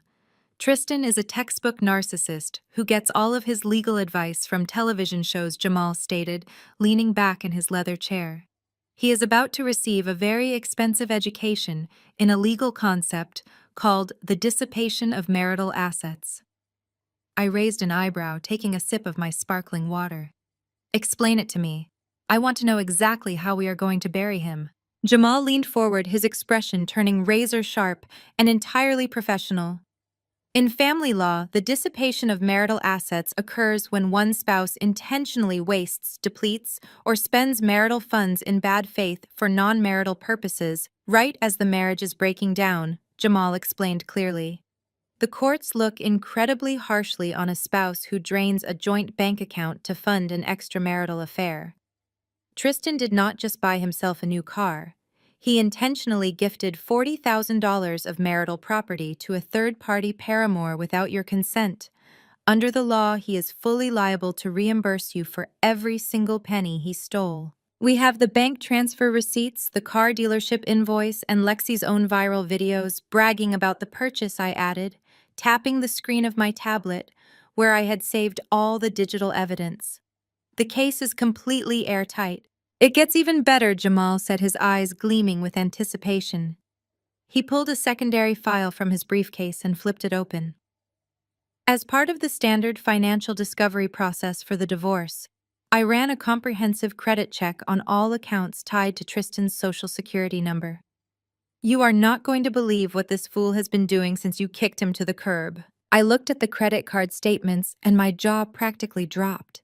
In the mere days since he had been legally evicted and fired from his job, Tristan had completely maxed out 3 separate credit cards. These were joint accounts that we had opened years ago, but that I had stopped using once my staging business took off. The transaction history was a pathetic, desperate timeline of a man refusing to accept his new reality. There were thousands of dollars charged at high-end designer boutiques, massive charges for imported floral arrangements, and bookings at luxury downtown hotels. He is trying to buy Lexi back, I realized, staring at the staggering debt total. He is completely broke, living in a budget motel, but he is swiping plastic to buy her designer bags, hoping she will return to him. Exactly. Jamal nodded, tapping the massive total balance at the bottom of the page. And here is the truly pathetic part of his strategy. Because you are technically still legally married until the judge signs the final decree, Tristan firmly believes that all of this fresh credit card debt is marital debt. His cheap lawyer probably told him that any liabilities incurred before the divorce is finalized will be split 50-50 between the two of you. He is panic spending because he thinks he can stick the wealthy CEO ex-wife with half the bill. He thinks you will be legally forced to pay off the bribes he is buying for his mistress. I felt a cold flash of anger quickly replaced by intense, calculated amusement. He really thinks he has found a loophole, I said softly. Jamal chuckled, closing the file with a satisfying slap. It is a massive trap of his own making, Jamal confirmed. He completely forgot that we have a hard, legally documented date of separation, which is the exact night the police escorted him off your property. Furthermore, none of these luxury purchases benefit the marital household. They are frivolous expenditures made in extreme bad faith. The judge is going to take one look at these statements and assign 100% of this crushing debt directly to Tristan. We are not going to say a single word to him about this until we are standing in front of the judge. Let him keep digging his own grave. The strategy was flawlessly brutal. Tristan was walking into the courtroom expecting a payout, but he was actually walking straight into a financial slaughterhouse. 2 weeks later, the morning of the final divorce hearing arrived. The sky was overcast, casting a cool gray light over the imposing stone columns of the county family courthouse. I walked up the wide concrete steps, wearing a sharp, tailored charcoal suit, my heels clicking confidently against the pavement. Jamal walked right beside me, carrying his heavy leather briefcase, looking like a gladiator stepping into the arena. We pushed through the heavy wooden doors of the courtroom and took our seats at the petitioner's table. A few minutes later, the heavy doors swung open again, and Tristan walked in. Despite living in a dingy motel and drowning in maxed-out credit card debt, he had managed to get his only remaining suit dry cleaned. He walked down the center aisle with his shoulders squared and his chin held high. His cheap discount lawyer trailed nervously behind him, carrying a thin manila folder. Tristan took his seat at the respondent's table across the aisle. He turned his head and looked directly at me. I expected to see a broken, desperate man. Instead, a highly arrogant, smug smile spread across his face. He actually looked victorious. He leaned back in his wooden chair, exuding a bizarre sense of absolute confidence. It took me a second to realize exactly why he was looking so pleased with himself. Tristan had completely misunderstood the corporate documents from the night of the eviction. He thought the blind trust was just a sneaky marital investment vehicle. He actually believed he was about to convince the family court judge to force the liquidation of the $2 million mansion and grant him half the proceeds. He thought he was walking out of this courtroom a millionaire. "All rise," the bailiff announced, as Judge Reynolds, a stern-looking man with decades of family law experience, walked into the courtroom and took his seat at the high mahogany bench. He adjusted his glasses, flipping open the thick case file sitting in front of him. Tristan sat up perfectly straight at his table, buttoning his suit jacket and projecting the false confidence of a man about to win the lottery. His discount attorney, a nervous-looking man named Mr. Evans, immediately stood up to address the court. "Your Honor." Mr. Evans began, his voice lacking the polished authority of Jamal, or Mr. Mitchell. "My client is requesting an equitable 50-50 split of all marital assets. The primary focus of this division is the marital residence, a luxury suburban estate currently valued at over $2 million. My client resided in this property for the entirety of the marriage and contributed regular monthly payments toward its upkeep. We are formally requesting that the court order the immediate liquidation of this asset and award my client his rightful $1 million share of the equity." Tristan crossed his arms over his chest, offering me a condescending smirk across the aisle. He genuinely believed that his monthly homeowners association payments had magically bought him half of my entire corporate empire. Judge Reynolds looked up from the file, his brow furrowed in deep confusion. He looked at Mr. Evans and then looked over at Jamal, who was sitting calmly with his hands folded on the table. "Counselor," the judge said, addressing Jamal, "are you contesting the characterization of this real estate property as a marital asset?" "I am absolutely contesting it, Your Honor," Jamal replied, standing up smoothly. He picked up the thick-bound legal folder containing the blind trust documentation and walked it up to the bailiff, who handed it to the judge. "The property in question was never a marital asset. It is a commercial investment property owned entirely by an irrevocable corporate blind trust established by my client's luxury staging firm 2 years prior to the date of this marriage. I have provided the original corporate charter, the deed, and the legally binding lease agreement that the respondent signed, acknowledging his status as a mere month-to-month tenant." Judge Reynolds opened the folder and began reading through the airtight legal paperwork. The silence in the courtroom was absolute. Tristan's smug smile began to waver slightly as he watched the judge's eyes scan the documents. After 2 agonizing minutes, Judge Reynolds actually let out a dry, incredulous laugh. He closed the folder and looked directly at Tristan's attorney. "Mr. Evans, did you even bother to review the title history of this property before walking into my courtroom today?" the judge asked, his tone dripping with professional disappointment. "Your Honor, my client assured me that he was the primary provider and leaseholder." Mr. Evans stammered frantically, shuffling the thin stack of papers on his table. "Being a leaseholder simply means you are a renter, Mr. Evans," the judge stated sharply. "A tenant does not magically acquire equity in a multi-million-dollar estate just because he pays his rent on time. Furthermore, this trust was established before the marriage even took place, and corporate assets are completely shielded from family court division. The house is a premarital corporate asset. Your client gets absolutely zero equity from that property. The claim is entirely dismissed." Tristan leaped out of his chair, his face flushing a furious dark red. "That is not fair," he yelled, interrupting his own lawyer. "I paid the bills. I was the man of the house. She tricked me." Judge Reynolds slammed his open palm against the heavy wooden desk, the sharp crack echoing loudly in the room. "Sit down and remain silent, sir, or I will hold you in contempt of court," the judge commanded, his voice booming with authority. "You rented a house from a corporation. You do not own it. End of discussion." Tristan sank back into his chair, the color completely draining from his face, as his $1 million fantasy evaporated into thin air. But Jamal was not even close to being finished. Now it was time for the financial slaughterhouse. Jamal stood up again, pulling out the second stack of files. Your Honor, now that the matter of the real estate is settled, we need to address the severe malicious dissipation of marital assets committed by the respondent Jamal, stated, his voice ringing clearly across the room. He handed the bank statements and credit card bills to the bailiff. Exactly 2 days prior to serving my client with divorce papers, the respondent intentionally drained their joint savings account, transferring $40,000 to a luxury car dealership. He used these marital funds to purchase a vehicle registered exclusively in the name of his 23-year-old mistress. Mr. Evans jumped up, wiping sweat from his forehead. Your Honor, that money was earned primarily through my client's corporate salary. Furthermore, any debts incurred by my client on his joint credit cards over the past 3 weeks should be split equally, as the divorce decree has not yet been finalized. Jamal did not even need to argue. The judge looked at the credit card statements showing thousands of dollars spent at designer boutiques and luxury hotels, and his expression turned to pure absolute disgust.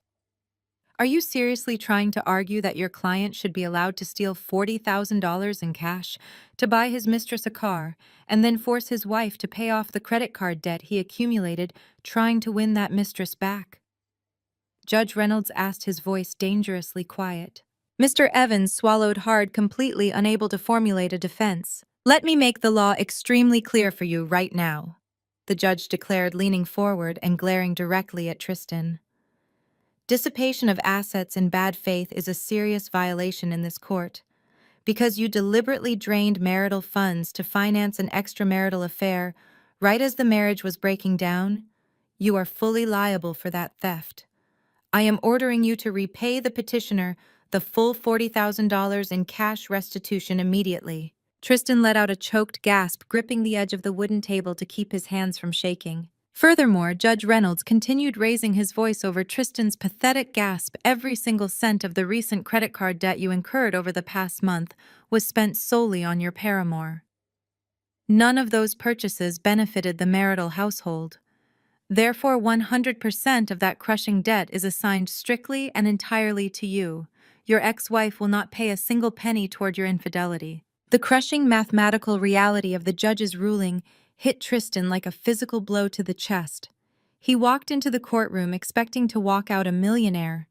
Instead, he was leaving with zero equity, zero assets, a massive $40,000 cash restitution judgment hanging over his head, and tens of thousands of dollars in high-interest credit card debt he could not possibly pay off. He had no job, no house, and no future. Tristan's legs gave out. He physically collapsed back into his heavy wooden chair, his mouth hanging open in absolute shock. He stared blankly at the floor, completely destroyed. He was legally and hopelessly bankrupt. Judge Reynolds quickly signed the final divorce decree, closing the thick file. I am signing the final orders now, the judge announced, looking down at the broken man across the room. We are adjourned. The judge picked up his heavy wooden gavel and struck the sounding block with a loud, echoing crack. It was over. The sharp crack of the wooden gavel echoed in my ears as I stood up from the petitioner's table. The heavy weight that had been pressing down on my chest for the last 4 years instantly lifted, evaporating into the sterile courtroom air. I gathered my files, slipping them neatly into my leather portfolio, with a profound sense of closure. Jamal gave me a firm nod of approval, snapping his heavy briefcase shut. We pushed through the solid wooden double doors of the courtroom and walked out into the wide marble hallway. The air outside felt incredibly light and breathable. We made our way down the sweeping stone staircase and pushed through the front glass doors of the courthouse, stepping out into the cool, overcast morning. But my victory lap was momentarily interrupted. Waiting at the bottom of the concrete steps, clutching her heavy designer handbag like a protective shield, was Karen. She had not dared to step inside the actual courtroom to witness her golden child face his financial execution, but she had hovered outside like a vulture waiting to pick at the remains. When she saw me walking down the steps, her expression shifted instantly. The cold, aristocratic disdain she had always directed at me vanished entirely, replaced by a pathetic trembling mask of manufactured grief. She rushed forward, reaching her hands out as if she wanted to pull me into a warm, motherly embrace. "Sydney, sweetie," Karen cried, her voice wavering perfectly on cue. "This has all been such a horrible tragedy, a massive misunderstanding that just escalated completely out of control. But we do not have to throw away everything we built. You are still the daughter I never had. We can put this ugly mess behind us and still be family." I stopped on the bottom step, looking down at the woman who had spent 4 years mocking my upbringing and praising my ex-husband for supposedly rescuing me from poverty. Before I could even formulate a response, Jamal stepped smoothly in front of me, physically blocking Karen from taking another step. He towered over her, his dark eyes blazing with absolute zero tolerance for her theatrical performance. "Save the cheap community theater act," Karen Jamal said, his deep voice cutting sharply through the damp morning air. "You do not want a daughter. You want a wealthy sponsor because your country club friends just found out your son is legally bankrupt." Karen gasped, taking a step back and clutching a hand to her pearl necklace. "Jamal, how dare you speak to me that way?" she sputtered. "I am your mother-in-law. I am just trying to heal this family." "You are a textbook narcissist," Jamal countered, stepping closer and forcing her to look him directly in the eye. "You spent your entire life enabling Tristan, inflating his fragile ego and convincing him he was completely untouchable. You taught him that people were just stepping stones to be used and discarded at his convenience. You treated Sydney like absolute garbage until you realized she was the one secretly funding your son's fake luxury lifestyle.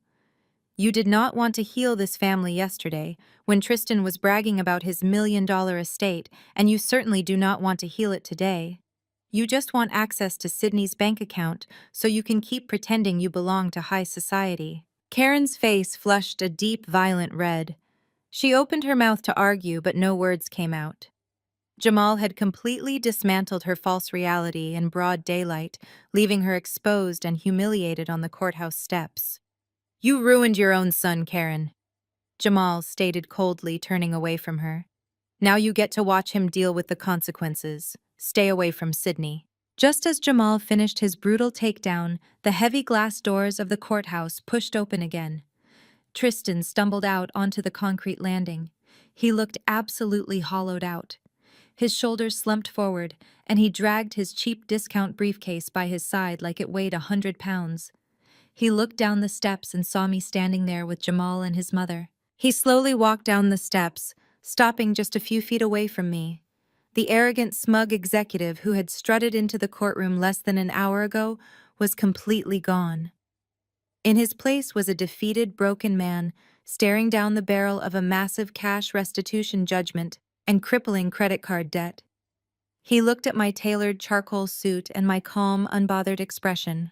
His eyes filled with a pathetic mixture of anger and desperate confusion. "How could you be so incredibly cold?" Sydney Tristan asked, his voice barely a raspy whisper. "We shared 4 years together. We shared a life. How could you completely destroy me and not even shed a single tear?" I looked at the man I had once pledged my life to. I felt absolutely nothing.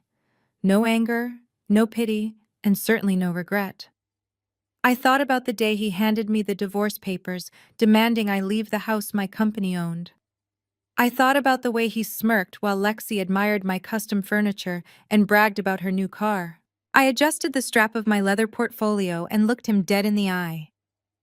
"You told me to take everything that belonged to me, Tristan," I said, my voice perfectly smooth and icy. I simply followed instructions. Tristan's mouth opened slightly, but no sound came out. The absolute finality of my words hit him like a physical strike. He realized in that exact moment that he had engineered his own complete destruction. He had handed me the shovel, and I had quietly buried him with it. He lowered his head, staring blankly at the concrete steps, completely unable to argue with his own arrogant logic. I turned my back on him. "Come on, Jamal," I said, feeling a genuine smile finally break across my face. "I have a company to run." We walked away, leaving Tristan and his mother standing in the cold shadow of the courthouse, permanently removed from my life. 6 months later, The air was warm and smelled faintly of expensive jasmine. I stood by the floor-to-ceiling glass windows of a gorgeous, sprawling penthouse suite hovering 50 stories above the downtown skyline. The evening sun was just beginning to set, casting a brilliant golden hour glow across the city. The space around me was a masterpiece of modern design. Every velvet accent chair, every piece of contemporary canvas art, and every imported marble table was perfectly staged, reflecting absolute luxury.